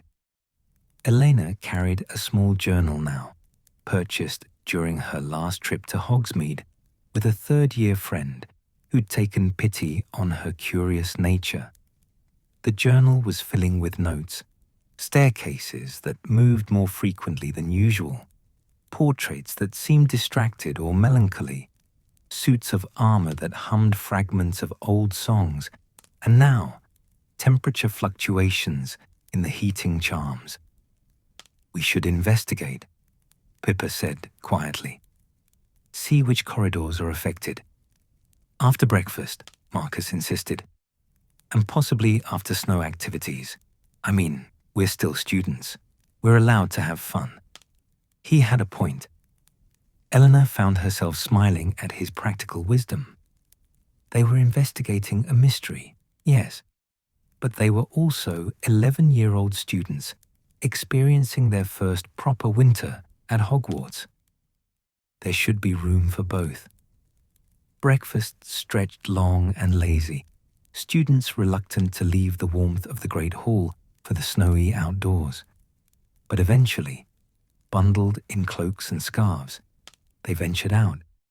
The cold hit like a physical force, sharp and clean, making Eleanor's lungs ache in the most exhilarating way. The grounds were already dotted with students. A massive snowball fight had erupted between Gryffindor and Slytherin near the lake, with Ravenclaws acting as amused observers. Some industrious fifth years were building an elaborate snow castle, complete with turrets and a moat. Hagrid could be seen near his hut, creating what looked like a snow sculpture of a dragon. "Come on." Marcus grabbed a handful of snow and packed it into a ball, tossing it at a nearby tree with enthusiasm. "We should build something." "A snow badger," Pippa suggested immediately. "For Hufflepuff." They found a spot away from the main chaos, near enough to the castle to feel its sheltering presence, but far enough into the grounds to have space. The snow was perfect for packing, not too dry, not too wet. Eleanor had built snowmen before, but never a snow badger. It required more planning, more sculpting. Hannah turned out to have unexpected artistic talent, shaping the badger's distinctive face with careful precision. Marcus handled the body, packing snow into a solid mass. Pippa managed the details: paws, tail, the characteristic stripe pattern created with darker snow from beneath the trees. Elena worked on the overall structure, making sure everything held together. Other students drifted over to watch and offer advice. A pair of second-year Hufflepuffs helped with the final touches, and soon they had a snow badger nearly 4 feet tall, looking remarkably realistic despite being made of frozen water. "It needs a scarf," declared Marcus, unwinding his own Hufflepuff scarf and draping it around the badger's neck. "There. Perfect." They stood back to admire their work, breath misting in the cold air. Elena's fingers were numb despite her gloves, her cheeks stung from wind and cold, and she couldn't remember being happier. This was what Hogwarts was supposed to be, not just mysterious investigations, but moments of simple joy, building snow sculptures with friends, laughing until your stomach hurt, feeling fully present in a perfect winter morning. Photograph time. A 7th year appeared with a magical camera. "Everyone doing interesting things today. I'm documenting for the year-end album." They posed with their snow badger, arms around each other's shoulders, grinning despite the cold. The camera flashed, capturing the moment in both color and motion. Magical photographs that would show them laughing, the snow falling behind them, the castle looming protectively in the background. As the morning stretched toward midday, more students retreated inside for lunch and warmth. Elena and her friends stayed longer, adding details to their badger, fortifying it against potential destruction from overly enthusiastic snowball fights. But eventually, the cold became too much, and they made their way back to the castle entrance. The warmth inside felt almost shocking after the December chill. Students crowded in the entrance hall, stamping snow from their boots, unwinding scarves, shedding cloaks. House elves materialized to take wet things for drying, working with silent efficiency. "Hot chocolate in the common room," Marcus suggested hopefully. "Actually," Elena said, pulling out her journal, "we should check those cold corridors Hannah mentioned, while everyone's distracted with lunch." They exchanged glances, duty versus comfort, but curiosity won, as it usually did with them. "Fine," Marcus sighed dramatically, "but if I get frostbite, I'm blaming you." They started with the corridor outside the Great Hall, the one where Artemisia Lufkin's portrait hung. The temperature seemed normal here, actually warmer than usual, with so many students passing through. But when they ventured deeper into the castle, toward the older sections near the dungeons, the change became noticeable. "It's definitely colder here," Pippa said, her breath visible despite being indoors. "And look, frost on the windows." She was right. The narrow windows that looked out onto the grounds were frosted on the inside, patterns of ice creating crystalline gardens on the glass. That shouldn't happen with proper heating charms. "The heating charms aren't working," Hannah observed, running her hand along the stone wall. "Or they're being blocked somehow." They continued down the corridor, noting the temperature drop. Other students hurried past, headed for the warmth of common rooms or the Great Hall. But Elena's group moved slowly, observing everything. The portraits along this stretch seemed aware of the cold. The painted figures wore extra layers, huddled near painted fires in their frames, one which was actually shivering, her teeth chattering audibly. "Excuse me." Elena approached the portrait. "Are you all right?" The witch, elderly, with kind eyes behind thick spectacles, looked relieved to be addressed. "Cold, dear. So very cold. It started 3 days ago, this chill. We portraits don't usually feel temperature, you understand. We're paintings. But this is different." "Different how?" "It feels old," the witch said, wrapping her painted shawl tighter. "Ancient, like the castle's bones are cold, not just the air." Elena wrote this down, her fingers clumsy with her gloves back on. Portraits feeling cold, unusual. Castle's bones are cold. They continued their exploration, mapping the cold corridors in Elena's journal. The pattern emerged gradually. The coldest areas were the oldest parts of the castle, the sections that dated back to the founders themselves. The newer additions, wings added over centuries, remained properly warm. "It's like the original castle is losing heat," Marcus said, frowning. "But that doesn't make sense. The oldest parts should have the strongest magic, right? The founders' enchantments." "Unless," Hannah said slowly, "the magic is fading, getting weaker over time." The possibility hung heavy in the cold air. Magic didn't usually fade. It was eternal, constant. But what if foundational magic woven into stone 1,000 years ago, could weaken, could forget itself the way Artemisia Lufkin suggested the castle was forgetting? "We need to tell someone," Pippa said firmly. "A professor. This isn't something we can fix ourselves." But Eleanor hesitated. "What would we say? That we think the founder's magic is fading, based on cold corridors and portrait comments? They'd think we were being dramatic." "Then we need more proof," Marcus decided. "More observations, a pattern they can't dismiss." They were so absorbed in their discussion that they almost missed it. A flicker of movement at the end of the corridor. Not a person, but something smaller. A flash of color that didn't belong in the grey stone passage. "Did you see that?" Hannah whispered. They moved forward carefully, wands out. Not for defense exactly, but for light. Elena murmured, "Lumos," and her wand tip illuminated the corridor. The light caught something small and trembling near the wall. A cat. Not Mrs. Norris. Elena had learned to recognize Filch's prowling familiar. This was a scrawny orange tabby, with matted fur and frightened eyes. It pressed against the cold stone, shivering violently. "Oh no," Pippa breathed, immediately kneeling down.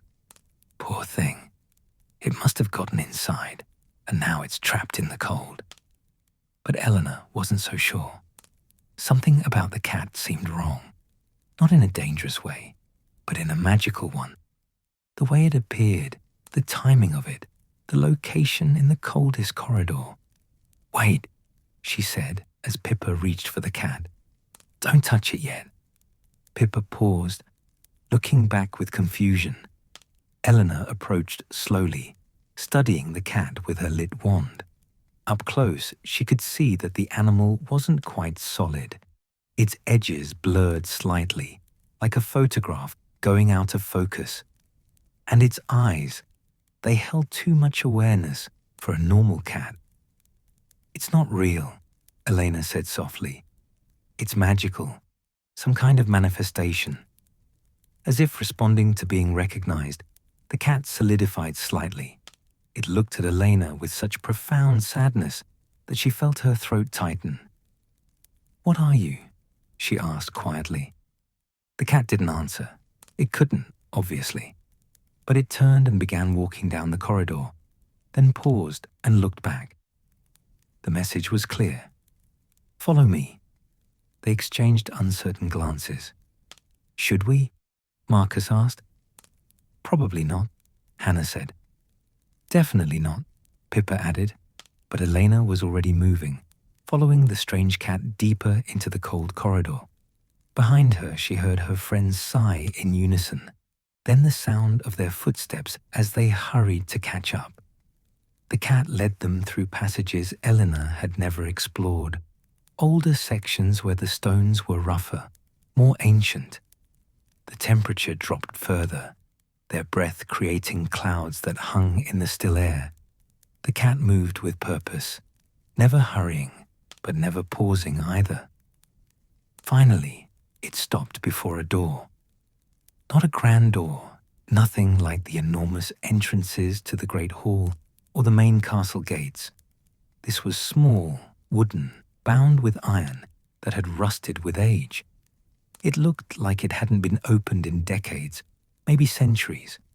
The cat sat before it and meowed, a sound that echoed strangely, as if coming from far away or long ago. "What's through there?" Marcus whispered. Elena tried the handle. Locked, of course. But when she touched it, something happened. A warmth spread through her palm, traveling up her arm and settling in her chest. An awareness, sudden and complete, of the door's purpose and history. "It's an entrance to the foundations," she heard herself say, the knowledge arriving without her understanding how. The original Hogwarts, the castle's heart. "How do you know that?" Pippa asked, but her tone was curious rather than disbelieving. I don't know. I just do." The cat meowed again, more insistently. Then it did something extraordinary. It walked through the door, passing through solid wood as if it weren't there. On the other side, they could hear it calling, urging them to find a way through. "Well," Marcus said after a long moment, "that's not ominous at all." "We should tell a professor," Hannah said again, though her voice lacked conviction. But Eleanor was staring at the door, at the iron bindings that formed patterns she suddenly recognized, the same patterns that decorated Helga Hufflepuff's portrait frame, the same designs carved into the common room's wooden panels. "I think," she said slowly, "this is what the castle has been trying to show us. Why it's been restless. The foundations, the original promise, they're here, behind this door, and they're cold because they've been forgotten, locked away where no one can reach them. So we need to open it," Pippa concluded. "But how?" Marcus asked. "We're first years. We don't know unlocking charms." "Maybe we don't need magic," Hannah suggested. She approached the door, studying the lock. "My dad's a locksmith. He taught me, well, the Muggle way of doing things." She pulled a hairpin from her pocket. The magical world, Elena had learned, still had plenty of use for practical Muggle solutions, and began working at the lock. The others watched, hardly breathing. Minutes passed. The cat continued meowing on the other side, encouraging or complaining. It was hard to tell.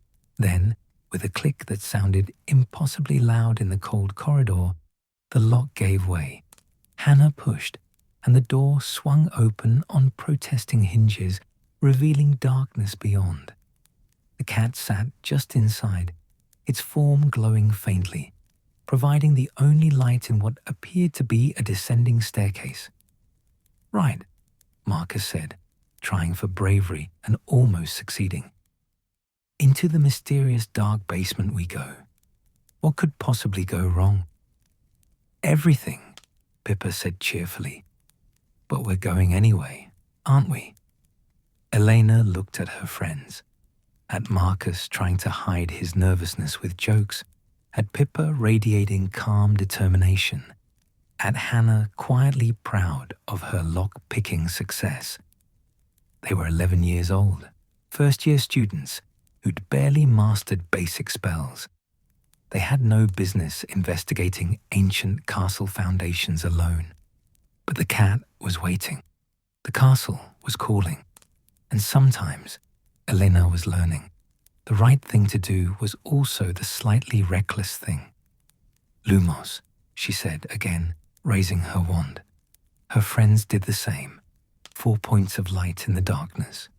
Together, following a magical cat that might be memory or ghost or something else entirely, they descended into the heart of Hogwarts. The stairs were old, older than anything Eleanor had seen in the castle proper. The stones beneath their feet were worn smooth by centuries of footsteps, curved in the middle from countless passings. The walls closed in, narrow and dark, lit only by their wands and the cat's ethereal glow. Down they went, the temperature dropping with each step, until Eleanor's breath came in gasps and her fingers ached with cold. But still the cat led them, patient and purposeful. And then, finally, the stairs ended. They emerged into a chamber. Eleanor raised her wand, and in its light she saw something that made her heart stop and soar simultaneously. The foundations of Hogwarts, the very first stones, and carved into every surface, walls, floor, ceiling, were words. Thousands of words in scripts both familiar and ancient, languages she didn't know but somehow understood. Promises, the founders' promises, written in their own hands, preserved in stone and magic, waiting all this time to be remembered. The cat sat in the center of the chamber, looking at them with satisfaction. And in the cold, dark heart of Hogwarts, Elena finally understood what the castle had been trying to tell them. The words glowed, not with light exactly, but with presence, as if they'd been waiting centuries for someone to look, really look, and acknowledge them. Elena stepped closer, her wand held high, and the carved letters seemed to pulse in response. Ancient runes mixed with medieval script, some words in Latin, others in languages she'd never encountered, but somehow felt she could almost read. "Look at this," Marcus breathed, tracing his fingers along one wall without quite touching it. "It's everywhere, every surface." He was right. The chamber was small, perhaps 20 feet across, but every inch of stone bore inscriptions. Some were formal declarations, carved deep and deliberate. Others looked hasty, almost urgent, as if the writer had needed to get the words out quickly before they were forgotten. The magical cat, their guide through the cold corridors, sat in the chamber's center, its form more solid now. It watched them with eyes that held too much knowledge, too much patience. "What are you?" Elena asked it again, kneeling to be at eye level. The cat tilted its head, considering. Then it did something unexpected. It began to fade, its form dissolving into mist that swirled and reformed. No longer a cat, but a woman, translucent, glowing faintly, dressed in robes of a style Elena had only seen in history books. "A memory," the woman said, her voice like wind through distant trees. "One of many woven into these stones." "A ghost," Hannah whispered. "Not precisely. Ghosts are souls choosing to remain. I am an echo, a remnant of intention left behind by those who built this place." The woman smiled, and it was achingly kind. "You may call me Rowena, though I am not truly her, merely what she left behind in these foundations." Elena's breath caught. Rowena Ravenclaw. A shadow of her, yes. Each founder left something of themselves here, in the beginning, a guardian consciousness to watch over the castle's heart. The figure gestured to the walls. "These are our promises, the oaths we swore when we raised Hogwarts from nothing but hope and determination. Pippa had pulled out parchment and was frantically taking notes, her quill scratching in the cold silence. Marcus stood transfixed, his usual jokes abandoned in the face of genuine magic. Hannah moved slowly along the walls, reading what she could. "Why show us this now?" Elena asked. "Why bring us here?" The Rowena shadow's expression grew troubled. "Because the promises are fading, not the intent, that remains eternal, but the connection. Hogwarts has always been aware, always sentient in its way, but awareness requires acknowledgement. Memory requires remembering." "The castle's been forgotten," Elena said, understanding flooding through her. "Not abandoned, but taken for granted. Students come and go, they live here and learn here, but they don't see it anymore, don't really understand what it is." "Precisely." The shadow drifted closer, and so the warmth fades. The foundational magic grows cold, not from lack of power, but from lack of recognition, like a person speaking to an empty room, wondering if anyone hears. Marcus found his voice. "But hundreds of students are here right now, thousands over the years. How can the castle feel unrecognized? How many see these walls and think only of barriers? How many walk these corridors as mere passages between destinations? How many sleep in dormitories without once wondering about the magic that keeps them safe through the night?" The shadow's voice held no accusation, only sadness. "Hogwarts was built to be more than a building. It was meant to be a living trust between founders and students, between past and future. But trust requires both sides to acknowledge the relationship." Elena approached the nearest wall, reading the inscriptions more carefully now. One passage, carved in script that looked like Helga Hufflepuff's careful hand, caught her attention.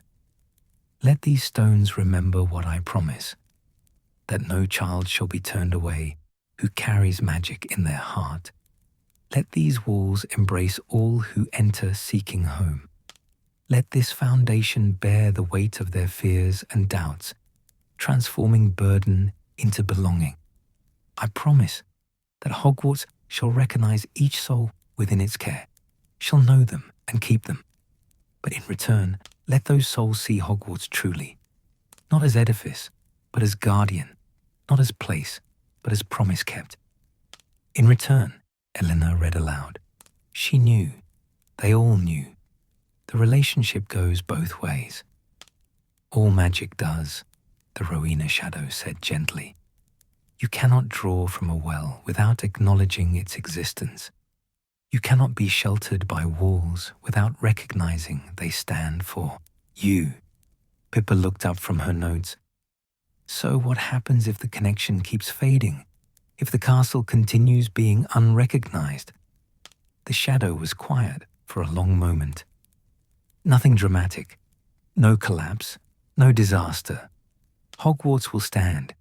Its stones are too well laid, its magic too deeply rooted.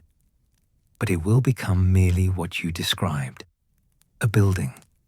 Corridors will cease their helpful movements.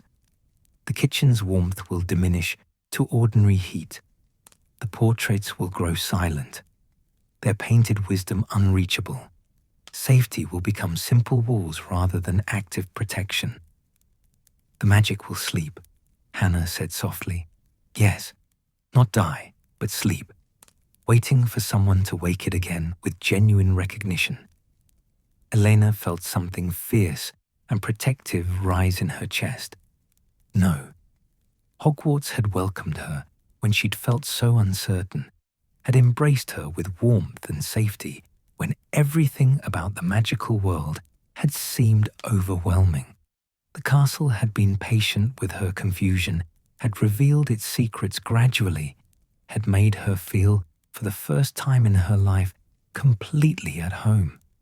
She would not let it fade into sleeping silence. "Tell us what to do," she said to the shadow. "How do we wake it properly? How do we make sure everyone recognizes what Hogwarts is?" The Rowena shadow smiled, and for a moment, Eleanor could see the brilliant witch she must have been, passionate about knowledge, fiercely devoted to her students, determined to build something that would last. "You've already begun. This journal you carry, documenting what you observe, that's recognition. Your investigation into cold corridors and worried portraits, that's care.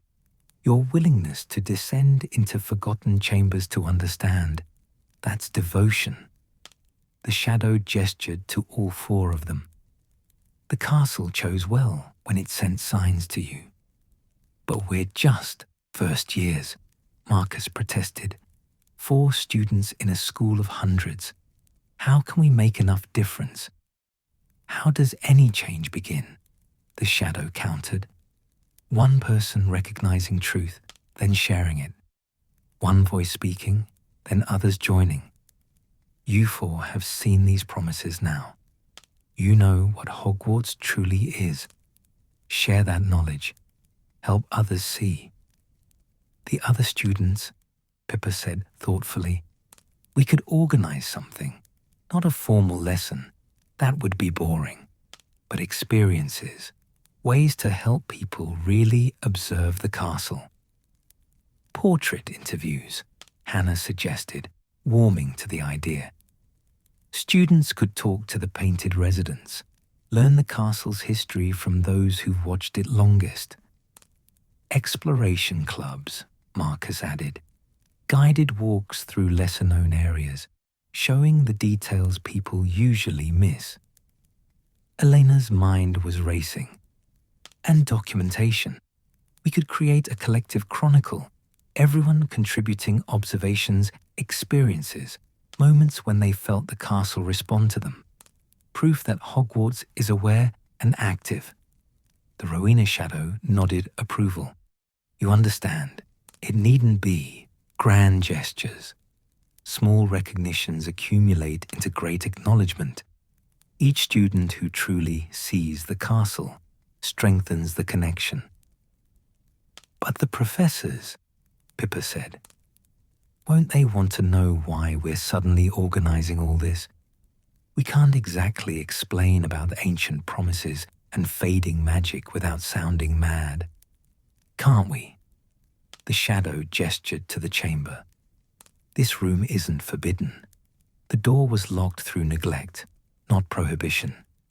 Any student curious enough to find it, dedicated enough to open it, is welcome to these promises.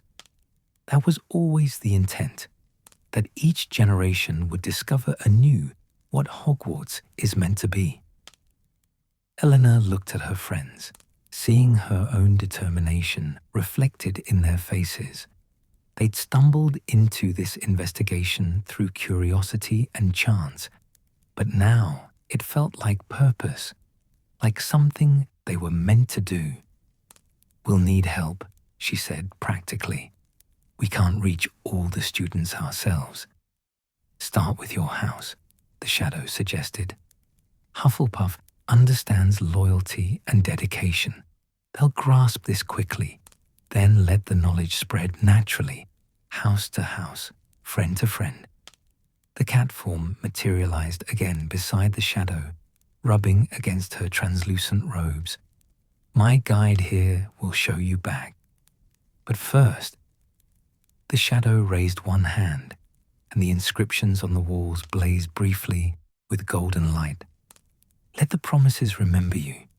Let Hogwarts know you see it, truly see it, and will help others do the same." Warmth flooded the chamber. Not physical heat, but something deeper, a sense of recognition, of being acknowledged in return. Elena felt the castle's awareness brush against her consciousness, grateful and hopeful and ancient beyond measure. Then the light faded, and they were left with ordinary wandlight in an extraordinary room. The shadow began to dissolve, returning to whatever state she normally occupied within the stones. "Come back when you need guidance," her fading voice said. "These foundations will always welcome those who seek understanding. And know this, you are not the first to find this place, nor will you be the last. Every generation has its guardians, its champions, who remind Hogwarts and its students of their sacred trust. Now you join that lineage." She was gone, leaving only the four of them and the glowing cat. "Right," Marcus said after a long silence. "That just happened. We just talked to a magical memory of Rowena Ravenclaw in the forgotten foundations of Hogwarts, and now we're apparently responsible for rekindling an ancient magical connection between castle and students." "Yes," Pippa agreed calmly, still taking notes. "Just checking we all experienced the same thing." The cat meowed, sounding almost amused, and began padding toward the stairs. They followed, taking one last look at the promise-carved chamber. Elena memorized as much as she could, knowing she'd want to return, to read every inscription, to understand fully what the founders had intended. The climb back up was warmer, not dramatically so, but noticeably, as if the castle itself was responding to their visit, to their understanding. The cat led them through corridors that seemed less familiar than the path they'd taken down, but Eleanor realized it was showing them a better route, one that would emerge closer to the Hufflepuff common room. They encountered no one, for which Eleanor was grateful. It was late afternoon now. They'd been in the foundations longer than she'd realized. Her stomach rumbled, reminding her they'd missed lunch entirely. Finally, the cat stopped before a portrait of a jovial monk enjoying a feast. It meowed once more, then simply dissolved, fading into nothing, as if it had never existed. "Thank you," Elena said to the empty air, hoping the message would reach whatever magical consciousness had sent the guide. They stood in silence for a moment, processing everything. "We should write this down properly," Pippa said finally. "Everything we saw, everything the shadow said, before we forget details." "Common room," Hannah suggested. "We can use one of the study tables." They made their way to the barrel entrance, tickling the pair and entering the golden warmth of the Hufflepuff common room. It was crowded. Most students had come in from the snow, seeking warmth and comfort. The fire roared, hot chocolate flowed freely, and the general atmosphere was one of contentment. They claimed a table in a quieter corner, spreading out parchment and pooling their memories. Elena opened her journal, adding to the observations she'd already recorded. Pippa's notes were meticulous, capturing exact quotes where possible. Marcus sketched the chamber from memory, surprisingly talented at rendering the carved walls. Hannah wrote her own impressions, focusing on the emotional resonance of the experience. "We need a plan," Elena said once they'd documented everything. "A real strategy for helping students recognize the castle." "Start small," Pippa advised. "At the next house meeting, we could propose a project. Frame it as learning Hogwarts history, appreciating our home." "Portrait interviews," Hannah repeated her earlier suggestion. "We assign pairs of students to specific portraits, have them document conversations and stories. It gets people talking to the painted residents, really engaging with them." "And exploration walks," Marcus added. "Weekly tours of different castle sections. We could get older students to lead them. They know more corridors and history. Make it social, fun, not a chore." Elena nodded, ideas flowing. And we document everything in a shared journal, pass it around the common room, encourage everyone to add observations, things they've noticed about the castle, moments when it seemed to respond to them. It's doable, Pippa said, reviewing their notes. We're not promising anything impossible, just asking people to pay attention, to be curious. They worked through the afternoon and into evening, missing dinner in their focus. Finally, Hannah's stomach growled so loudly that they all laughed, breaking the intense concentration. Kitchen raid, Marcus suggested, hopefully. They made their way to the kitchens, still a novelty for Elena, who marveled each time at the house elves' enthusiasm for feeding students. The elves pressed food on them with delight. Fresh rolls, cold chicken, apple tarts, and endless supplies of pumpkin juice. Sitting at one of the large preparation tables, eating among cheerfully working house elves, Elena felt the full weight of their discovery settle over her. They'd found the castle's heart. They'd spoken with a founder's echo. They'd been entrusted with rekindling a magical relationship that had lasted 1,000 years. It should have felt overwhelming. Instead, it felt right. "Do you think we can actually do this?" she asked her friends quietly. "Honestly," Marcus swallowed his mouthful of apple tart. "I have no idea. We're 11. This is massive." But, Hannah added, "We're not doing it alone. We'll have help. Our housemates first, then others. And the castle itself wants this. It'll help us, I think." Pippa nodded agreement. "We just need to take it step by step. One portrait interview, one exploration walk, one journal entry at a time. Small recognitions accumulating into great acknowledgement, remember." Elena smiled, feeling warmth spread through her chest that had nothing to do with hot food. This was friendship. This was belonging. 4 unlikely students, bound together by curiosity and purpose, determined to help a magical castle remember itself. "We should tell Professor Sprout," she decided. "Not everything, not yet, but about wanting to organize a house project focused on appreciating Hogwarts. She'll support that. She loves when students show initiative." They finished eating, thanked the house elves profusely, and made their way back to the common room. It was late now, most younger students already in bed. The fire burned low, and only a handful of older students remained, studying or talking quietly. Perfect timing for catching Professor Sprout before she retired for the night. They found her in her office adjacent to the greenhouses, tending to some plant that required nighttime attention. She looked up with surprise and pleasure when they knocked.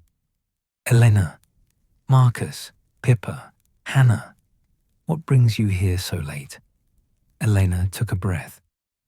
"We'd like to propose a house project, Professor, about Hogwarts history and appreciation. We think it would bring everyone together and help us all understand our home better." Professor Sprout's face lit up. "Tell me more," they explained, carefully edited, focusing on portrait interviews and exploration walks and collective documentation. They showed her their journals, the observations they'd been recording. They spoke about wanting to deepen the connection between students and castle, about recognizing Hogwarts as more than just a school building. Professor Sprout listened with growing approval. When they finished, she was beaming. "This is wonderful. Exactly the kind of initiative I love seeing from my badgers. Consider it approved. I'll mention it at the next house meeting, give you my official support. And I'll speak with the other heads of house. Perhaps this could expand to all of Hogwarts eventually." they left her office floating with success, grinning at each other. "We did it," Marcus said. "We actually did it. We have permission to help wake up a sleeping castle." Back in the common room, they finally prepared for bed. Elena climbed into her four-poster, exhausted but exhilarated. Through the window, she could see stars emerging in the clear winter sky, bright and cold and beautiful. In the darkness, Pippa's whisper, "Elena, thank you for leading us on this, for being curious enough to investigate in the first place." "We're doing it together," Elena whispered back.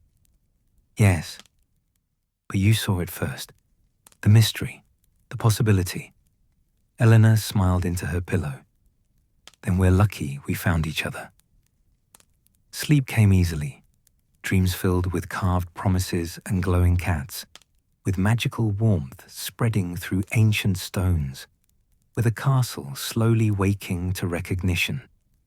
And somewhere in the foundations below, in a chamber carved with oaths and intentions, the walls remembered 4 students who descended into darkness to understand, and the walls were grateful.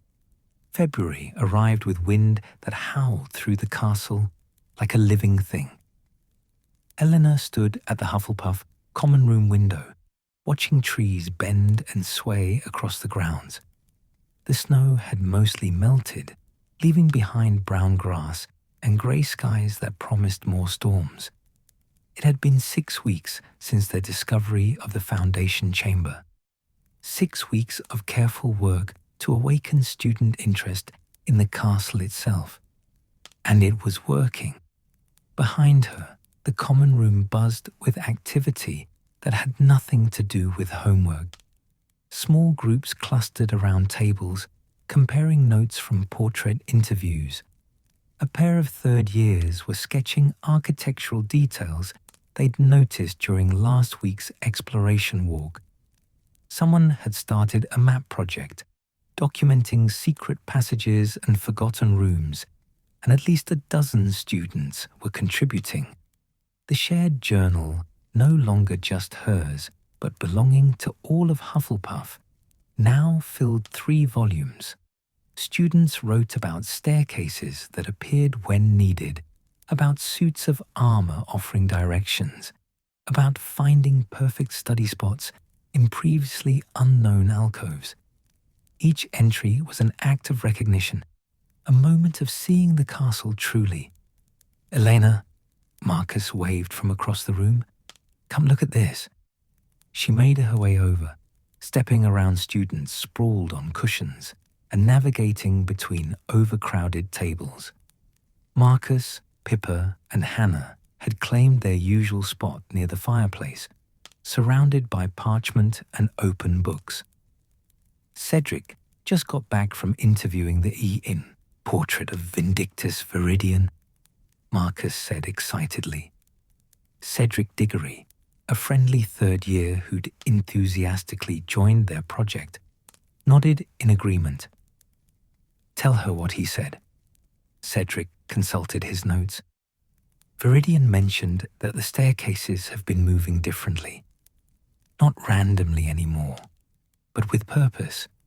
He said, and I'm quoting here, "The old girl's waking up, getting her bearings back. Hasn't moved this deliberately in 50 years. Elena felt a thrill run through her. The castle's responding. It's actually working. "Better than working," Pippa said, looking up from the journal she was reading. "Listen to this entry from yesterday. Sarah Abbott wrote, 'Was studying in the library when I got completely stuck on transfiguration theory. Felt frustrated and lost. Then a book literally fell off the shelf next to me. Practical Applications of Molecular Transformation. Opened to exactly the chapter I needed. Coincidence? Maybe. But I thanked the library anyway, and I swear the room felt warmer afterward.' The castle's not just aware," Hannah said quietly. "It's actively helping again, like it used to." Marcus grinned. We're brilliant. We're actually brilliant. We woke up a sleeping castle through coordinated portrait interviews and exploration walks. Wait until we put that on our career applications.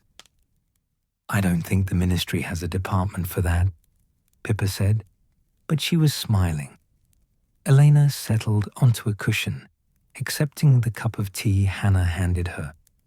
The common room felt more alive than ever, not just with student energy, but with something deeper. The walls seemed to hum contentedly. The fire crackled with particular warmth. Even the portrait of Helga Hufflepuff appeared more vibrant, her painted face glowing with satisfaction as she watched her students work. The other houses are getting curious, Cedric said. I've had Ravenclaws asking about our project. Apparently, Professor Sprout mentioned it to Professor Flitwick, and now Ravenclaw wants to start their own portrait interview program. That's good, Eleanor said. The more students recognizing the castle, the stronger the connection becomes. This was never meant to be just Hufflepuff. Though we're the best at it, Marcus added loyally. A gust of wind rattled the low windows, and several students glanced up nervously. The February storms had been intense this year. Professor Flitwick had mentioned during charms that the weather protection wards were working overtime. I want to go back, Elena said suddenly, to the foundation chamber. It's been weeks since we found it. I want to see if anything's changed. Her three friends exchanged glances. Now? Pippa asked. It's almost curfew. Tomorrow then, Saturday morning, before everyone's awake. We could check on the promises, see if they look different now that more students are recognizing the castle. I'm in, Marcus said immediately. Obviously, Hannah agreed. Pippa nodded. We should bring the journals. Show the chamber what students have been documenting. It feels respectful, like reporting back. They spent the rest of the evening planning, but Eleanor found her attention drifting. Something had been nagging at her for days, a sense of incompleteness she couldn't quite identify. The project was succeeding beyond their hopes. The castle was responding. Students throughout Hogwarts were beginning to truly see their home. So why did she feel like they were missing something? That night, sleep came fitfully. Elena dreamed of the foundation chamber, but in her dream, the carved words glowed with urgent light, pulsing like heartbeats. The Rowena shadow appeared, her translucent face troubled. Recognition is the first step, she said. But promises require more than acknowledgement. They require... Elena woke before the shadow could finish, the dream dissolving into the dark dormitory. Through the window, the sky was lightening. Not quite dawn, but close. She lay still, listening to her dormitory mate's breathing, trying to recapture what the shadow had been trying to tell her. Promises require more than acknowledgement. They require, what? Action, reciprocation, something students needed to do, not just observe. Finally, unable to sleep, Elena rose and dressed quietly. The common room was empty at this hour, the fire reduced to glowing coals. She curled up in her favorite chair near the window and opened her journal, reviewing everything they'd learned.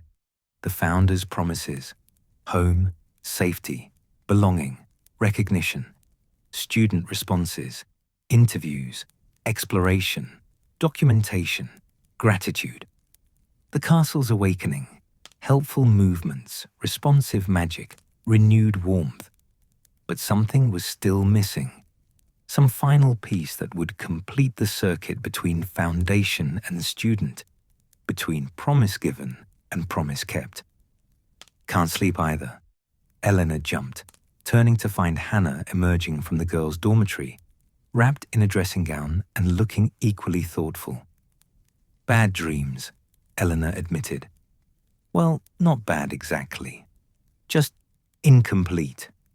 Like someone was trying to tell me something important, and I woke up before hearing the end. Hannah settled into the adjacent chair. I've been thinking about the cold corridors, the ones that started all of this. What about them? They're warmer now. Everyone's noticed, but they're still not as warm as they should be. Like the castle's recovering, but not fully healed. Eleanor frowned. You're right. I was so focused on the improvement, I didn't notice it wasn't complete. What if recognition isn't enough? Hannah said slowly, working through her thoughts aloud. What if the promises need to be renewed somehow, reaffirmed? The words struck Elena like a bell. That was it. That was the missing piece. The founders made promises, she said, excitement building. They carved them in stone, wove them into magic. But promises are relationships, and relationships need both sides. The castle promised to provide home and safety. What did students promise in return? To see it, Hannah said. To recognize it. We've been doing that. But maybe we need to promise back, Elena finished. Not just acknowledge what the castle does for us, but commit to something ourselves. Make our own oaths. They stared at each other as the implications settled over them. That's huge, Hannah whispered. That's not just a school project anymore. That's serious magic. But it feels right.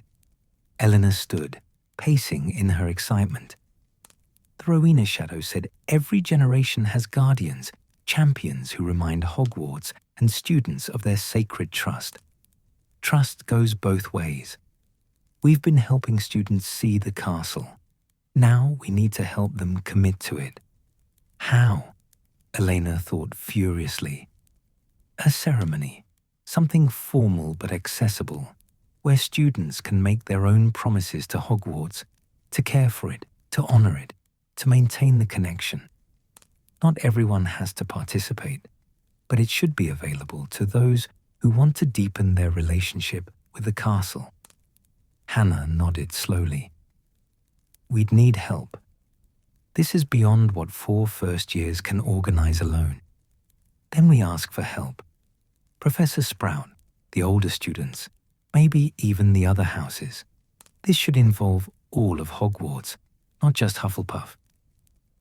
By the time Marcus and Pippa emerged for breakfast, Eleanor and Hannah had outlined a plan. They presented it over porridge in the nearly empty Great Hall, speaking in low, urgent voices. A promise ceremony, Marcus repeated, processing, where students make actual magical oaths to the castle. Not binding oaths, Elena clarified quickly.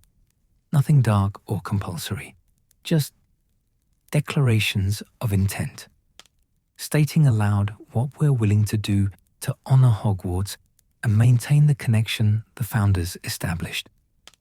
Personal promises, Pippa added, understanding dawning. Each student choosing what they can offer. Some might promise to help maintain the portrait network by regular conversations. Others might commit to teaching younger students about the castle's history. Everyone contributing according to their strengths. And it happens in the foundation chamber, Hannah said, where the original promises were made, completing the circle. They ate quickly, barely tasting their food, then headed directly to Professor Sprout's office. She was already in the greenhouses, tending to venomous tentacula that required morning attention. When they explained their idea, she set down her pruning shears with deliberate care. This is significant magic you're proposing, she said seriously. Promise magic is ancient and powerful. Even non-binding declarations carry weight. We know, Elena said. But Professor, the castle needs this.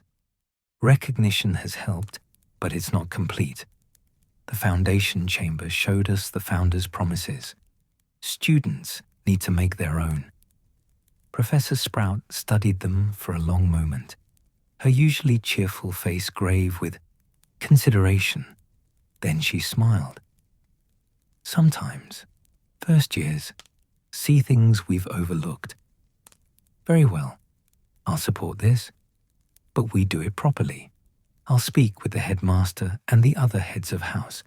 If they approve, we'll organize a ceremony for students who wish to participate.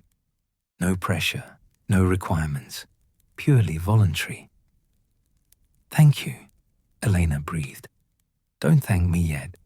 You four will be leading this, planning it, explaining it to other students, guiding those who want to make promises. Are you prepared for that responsibility? They looked at each other, then nodded in unison. Good. Then let's wake this castle completely. The next 2 weeks were a blur of activity. With Professor Sprout's backing and the headmaster's approval, the promise ceremony took shape. The other heads of house agreed to inform their students, framing it as an opportunity to deepen their connection with Hogwarts. Participation was voluntary, but interest was high, especially among students who'd been involved in the portrait interviews and exploration walks. Elena and her friends worked with older students to plan the ceremony. They'd need to bring participants to the foundation chamber in small groups. The space couldn't accommodate everyone at once.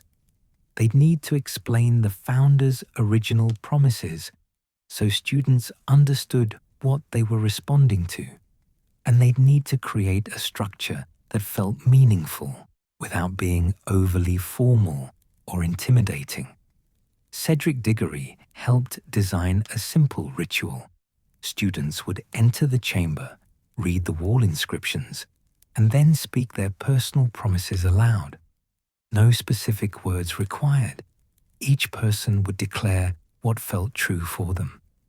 Afterward, they'd press their palm against the carved stone, a physical connection to seal their intent. It's not about magic power, Cedric explained during a planning meeting. It's about conscious choice. The castle doesn't need our magic. It has plenty. It needs our awareness, our care, our willingness to maintain the relationship. Interest spread beyond what they'd anticipated. By the February's end, nearly 200 students had signed up to participate, from all 4 houses, all 7 years. Even some professors expressed interest in attending, though they'd wait until after the students had their opportunity. The night before the first ceremony, Elena couldn't sleep again. She lay in her 4-poster, listening to wind howl against the castle walls, and wondered if they were doing the right thing. What if nothing happened? What if students made promises and the castle remained unchanged? What if they'd misunderstood what was needed? You're thinking too loud, Pippa whispered from the next bed. I can hear your brain working from here. What if we're wrong? Eleanor whispered back. Then we're wrong. But Elena, we found a forgotten chamber. We spoke with the founder's echo. We've helped hundreds of students see Hogwarts differently. Even if tomorrow changes nothing, we've already done something important. But the castle's still not fully warm. The promises aren't complete. Not yet. Tomorrow they might be. Eleanor wanted to believe that. She rolled over, staring at the window where wind-driven rain pelted the glass. Outside, February storms raged. Inside, she felt her own internal storm, anticipation and anxiety mixed together. Tomorrow would reveal whether they truly understood what Hogwarts needed. Tomorrow, students would make promises to a castle that had promised everything to them. Tomorrow, they discover if recognition and reciprocation could fully awaken magic that had been sleeping for too long. Elena closed her eyes and tried to rest, knowing sleep wouldn't truly come until after the ceremony. Somewhere deep in the castle's foundations, carved words waited in their cold chamber, ready to hear new promises spoken after centuries of silence. And in the stones themselves, ancient magic stirred with anticipation, hoping that this generation of students, led by 4 curious first years, might finally complete the connection that had been meant to last forever. The wind howled, but within Hogwarts' walls, warmth was gathering. Not just the warmth of fires and heating charms, but something deeper. The warmth of being known, being recognized, being loved in return. Tomorrow would tell if it was enough. Dawn broke clear and bright over Hogwarts. Elena woke to sunlight streaming through the dormitory window. The first truly clear morning after weeks of February storms. She dressed quickly, her heart hammering with anticipation and nervousness. Today was the day. The first group of students would descend to the foundation chamber and speak their promises to the castle. The common room was already stirring when she emerged. Other early risers sat by the fire, some reviewing notes about what they planned to say, others simply waiting in contemplative silence. Marcus appeared from the boys' dormitory, his hair even more chaotic than usual. Pippa and Hannah joined them moments later. "Ready?" Pippa asked quietly. Elena nodded, not trusting her voice. They'd scheduled the ceremonies throughout the day, small groups of 10 students each hour, giving everyone time to experience the chamber properly. The first group, assembled in the common room, consisted mostly of Hufflepuffs, though 2 brave Ravenclaws had asked to join. All first through 3rd years, students young enough to approach the experience with open wonder rather than skepticism. Professor Sprout arrived precisely at 8 o'clock, her face warm with encouragement. "Good morning, all. Are we ready to begin?" A murmur of assent rippled through the group. They made their way through the castle's corridors, retracing the path Eleanor and her friends had first discovered. The cold that had plagued these passages was noticeably diminished, still present but muted, like winter acknowledging spring's approach. Portraits watched their procession with interest, some painted figures leaning out of frames to whisper encouragement. The door to the foundation chamber stood open, as if expecting them. The magical cat sat beside it, or perhaps a different cat. It was hard to tell. Either way, it meowed greeting and slipped inside, its glowing form providing light until they descended with their wands. The chamber looked different in group presence, where it had felt solemn when just 4 of them had explored it. Now it felt alive. The carved inscriptions seemed to pulse with anticipation. The air held a charge, like the moment before lightning strikes. Elena stepped forward, her voice steadier than she'd expected. "These walls hold the promises the founders made when they built Hogwarts. Promises of home, safety, belonging, and recognition. For 1,000 years, the castle has kept these promises. But promises are relationships, and relationships require both sides to participate." She gestured to the inscriptions. "Take time to read. Understand what was offered to you, to all of us who walk these halls. Then if you wish, speak your own promise back. What you're willing to do to honor this place, to maintain the connection between student and castle. There's no right or wrong answer, only what's true for you." Students dispersed around the chamber, wands raised to illuminate the carvings. Elena watched them read, saw understanding dawn on young faces, Some traced the words with their fingers. Others simply stood in silent absorption. Finally, a small second-year Hufflepuff boy stepped to the chamber's center. His voice trembled but held conviction. "I promise to remember, to tell the stories of this place to others, to make sure Hogwarts history doesn't get forgotten again." He pressed his palm against the nearest wall. For a moment, nothing happened. Then the stone beneath his hand glowed softly, warmly. The light spread outwards like ripples in water, touching other inscriptions, making them shine briefly before fading back to their usual state. But the warmth remained. One by one, others stepped forward. A Ravenclaw girl promised to maintain the portrait network through regular conversations. Marcus promised to help younger students feel welcome and find their way through confusing corridors. Hannah promised to document the castle's changes, keeping records for future generations. Each promise brought another pulse of warmth, another ripple of light through the ancient carvings. When it was Eleanor's turn, she placed her palm against Helga Hufflepuff's inscription, the passage about embracing all who sought home.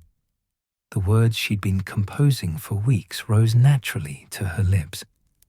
"I promise to see you, always.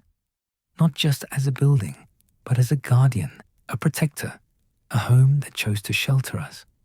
I promise to help others see you too, to teach what I've learned about your awareness and care. And I promise to trust that you'll guide me, even when I'm lost or confused or afraid. You've kept your promises for 1,000 years. I'll keep mine for as long as I'm here." The stone warmed beneath her hand, not just surface heat, but something deeper, a sense of acknowledgement, of gratitude, of connection completing. Elena felt it flow through her, the castle's consciousness touching hers, recognizing her recognition. "Thank you," it seemed to whisper, though not in words exactly. "Thank you for seeing." Tears prickled her eyes. She stepped back, making room for Pippa. Her friend's promise was characteristically practical, but no less meaningful. "I promise to care for you the way you care for us, to notice when something's wrong and try to help, to appreciate the small magics, the warm fires, the helpful staircases, the perfect study spots that appear when needed, and to never take you for granted." More warmth, more light. Group after group descended throughout the day. Students Elena had never met spoke promises that ranged from grand to simple, each one genuine. A seventh-year Slytherin promised to research the castle's magical architecture and publish findings so others could understand its complexity. Twin Gryffindors promised to protect younger students the way the castle protected everyone. A shy Ravenclaw promised simply to say goodnight to the stones before sleeping, acknowledging that she wasn't alone. By late afternoon, the chamber was noticeably warmer. The inscriptions glowed with a steady, gentle light that didn't fade between promises. When the Rowena shadow appeared, startling a group of fourth years, her translucent face held unmistakable joy. "You've done it," she said softly. "The circuit is complete. Recognition flows both ways now. Promises given and received, acknowledged and reciprocated." "Will it last?" Elena asked. "Or do we need to keep doing this?" "Both. The foundation is established now. That won't fade. But relationships require ongoing attention. New students will arrive each year, needing to discover their own connections. The chamber should remain accessible to those who seek it. And the practices you've established, the portrait interviews, the explorations, the documentation, those should continue." "They will," Cedric Diggory promised. He'd been helping guide groups all day, and his face glowed with the same joy the shadow expressed. We'll make sure of it. As evening approached and the last group finished their promises, Elena and her 3 friends remained in the chamber. Professor Sprout had gone ahead, trusting them to close up properly. They sat on the stone floor, exhausted but satisfied. We did it, Marcus said wonderingly. We actually did it. 4 first years woke up a sleeping castle. With a lot of help, Pippa pointed out, but she was smiling. Still counts. Elena ran her hand along the floor, feeling warmth radiate through the stone. The foundation chamber no longer felt forgotten or abandoned. It felt alive, honored, properly recognized after too many years of neglect. What happens now? Hannah asked. I mean, we've accomplished what we set out to do. The castle's awake, students are connected. Do we just go back to normal school life? Is anything about this normal? Marcus countered. Elena considered the question seriously. What did happen now? The mystery was solved, the problem addressed. But she couldn't imagine simply abandoning what they'd built. The exploration walks, the portrait interviews, the growing awareness among students of what Hogwarts truly was. We maintain it, she decided. Keep doing what we're doing, but without the urgency. Make it part of Hogwarts culture instead of a special project, and we enjoy it. Enjoy being here now that we understand what here really means. They climbed the stairs one final time, emerging into corridors that felt fundamentally different. Warmer, yes, but more than that, alive in ways that went beyond magical architecture. The suits of armor seemed more animated, their metallic surfaces gleaming with contentment. Portraits called out cheerful greetings as they passed. Even the staircases moved with purposeful grace rather than chaotic randomness. The great hall was transformed for dinner, not dramatically, but subtly. The enchanted ceiling showed a perfect spring twilight, the first stars emerging in a clear sky. Candles floated with particular brilliance. The food on the tables seemed more abundant, more aromatic, more inviting. At the Hufflepuff table, Elena settled between her friends, accepting a plate of shepherd's pie that steamed welcomingly. Around them, students who'd participated in the ceremony were sharing their experiences, their faces bright with newfound understanding. Did you feel it? One third year asked another. When you made your promise, like the castle was listening. More than listening, like it was grateful. Elena caught Professor Sprout's eye at the staff table. The herbology professor raised her goblet in a small, private toast. Elena raised her own pumpkin juice in return, acknowledging shared success. After dinner, the common room filled with celebrating students. Someone had convinced the house elves to provide extra desserts, treacle tart and chocolate cake, and pastries filled with cream. The portrait of Helga Hufflepuff was positively glowing, her painted face alight with pride. Well done, my badgers, she said warmly. You've honored what I hoped to build. A home, not just a house. A family, not just a school. You've remembered what so many forgot, that magic is strongest when it's reciprocal, when it flows both ways. Elena settled into her favorite chair by the fire. Marcus sprawled on the floor beside her, Pippa and Hannah sharing the adjacent sofa. They didn't need to talk. The comfortable silence said everything. They'd started the school year as strangers, 4 first years overwhelmed by a magical castle. Now they were friends, bound together by shared purpose and accomplishment. Through the low windows, Elena could see the grounds emerging into spring. The snow was gone completely, revealing grass beginning to green. Trees showed the first hints of budding leaves. The lake reflected the evening sky, calm and serene.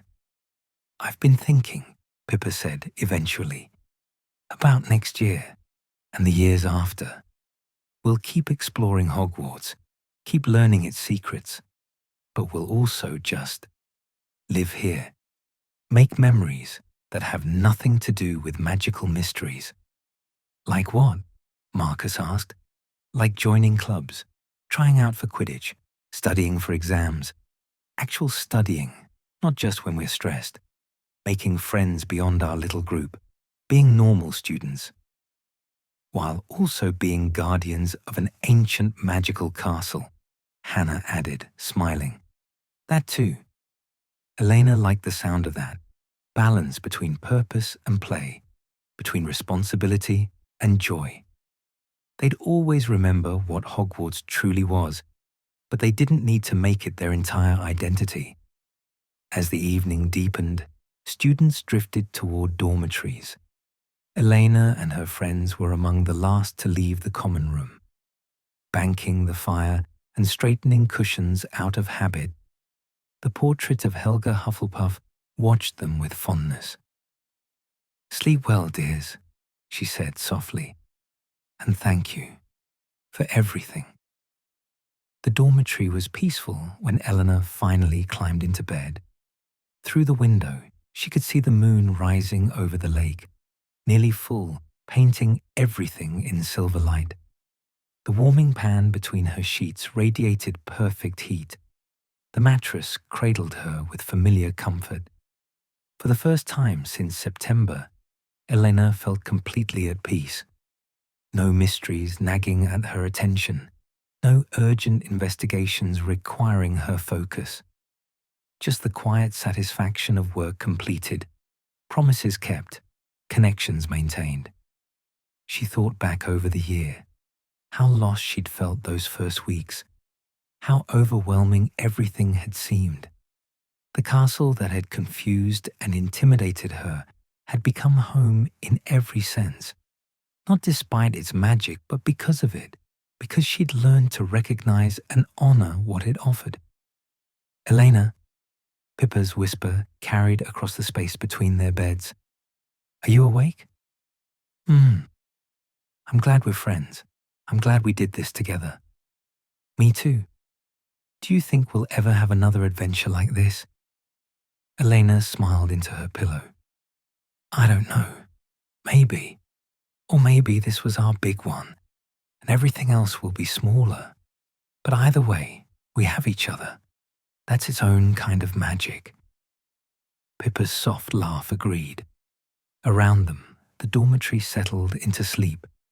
Sarah's gentle snoring, Meredith's quiet breathing, Hannah's occasional rustle as she turned over. Eleanor closed her eyes, feeling the castle breathe around her. The ancient stones hummed with contentment, with renewed purpose, with gratitude for students who'd taken time to truly see. Somewhere in the foundations below, carved promises glowed with warmth. In corridors throughout Hogwarts, portraits gossiped about the day's ceremonies. In the Great Hall, house elves prepared for tomorrow's breakfast with renewed enthusiasm. Everything was connected now. Promises flowing both ways, recognition reciprocated, relationship restored. Elena's last conscious thought was simple and true. "Thank you for being home. Thank you for choosing us. We'll keep choosing you back." And deep in its ancient consciousness, Hogwarts heard and was glad. The castle wrapped its magic around sleeping students, protecting and nurturing as it had for 1,000 years, and would for 1,000 more. The founders' promises remain strong, reinforced now by new voices, new commitments, new generations adding their own intentions to the foundation. Outside, spring advanced. Inside, warmth reigned. Not just the physical warmth of fires and charms, but the deeper warmth of being known and loved, of seeing and being seen, of home in its truest sense.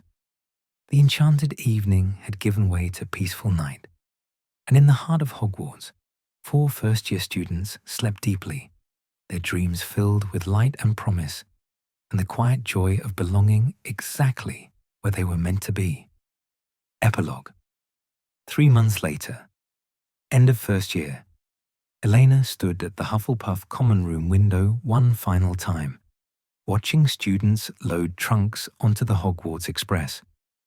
Tomorrow, she'd board that train herself, heading home to Bristol for the summer. But tonight, the last evening before break, she wanted to remember everything. The portrait project continued under Cedric's leadership. The exploration walks had become a beloved tradition. The journals now filled an entire shelf, available for any student wanting to add observations or read previous entries. And the foundation chamber received regular visitors, students descending to speak promises, to read the founder's inscriptions, to simply sit in the presence of Hogwarts' heart. The castle was fully warm now, all corridors radiating the temperature they should. Portraits reported feeling more connected than they had in decades. The suits of armor sang more frequently. Even the staircases seemed to move with greater consideration, rarely leaving students stranded between floors. "Ready for summer?" Marcus asked, joining her at the window. "Yes and no, I'll miss this.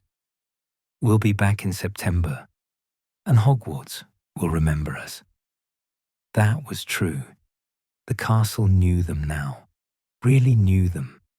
It would welcome them home when they returned, recognize their footsteps, provide the perfect spots for studying or thinking or simply existing. Professor Sprout had pulled them aside that morning, her eyes bright with emotion. "You 4 changed Hogwarts this year. Not dramatically, not obviously to most people, but profoundly. You gave back something that was nearly lost, the understanding that this castle is alive and aware and deserving of recognition. That's extraordinary magic, and no examination will ever test for it." Now, as evening settled over the castle one last time, Eleanor felt the full weight of the year. She'd arrived as a confused first year, overwhelmed by magic and uncertainty. She was leaving as someone who understood that the deepest magic wasn't in spells or potions, but in connections between people, between past and present, between promise and fulfillment. Pippa and Hannah joined them at the window, the 4 friends standing in comfortable silence. Around them, the common room hummed with end-of-year energy. Students exchanging summer addresses, promising to write, making plans for next year. "Same time, next September?" Marcus asked. "Same time," they agreed. Through the window, the sun set over the forbidden forest, painting the sky in shades of gold and rose. The grounds lay peaceful in the gathering dusk, and within its ancient stones, Hogwarts settled into summer quiet, ready to rest, but also ready to welcome its students back when autumn came again. Elena smiled, pressed her palm against the windowsill, a small promise of return, and felt the castle's warmth pulse back. "See you in September," she thought. And in its timeless way, Hogwarts answered, "I'll be waiting. I'll always be waiting. Welcome home whenever you return."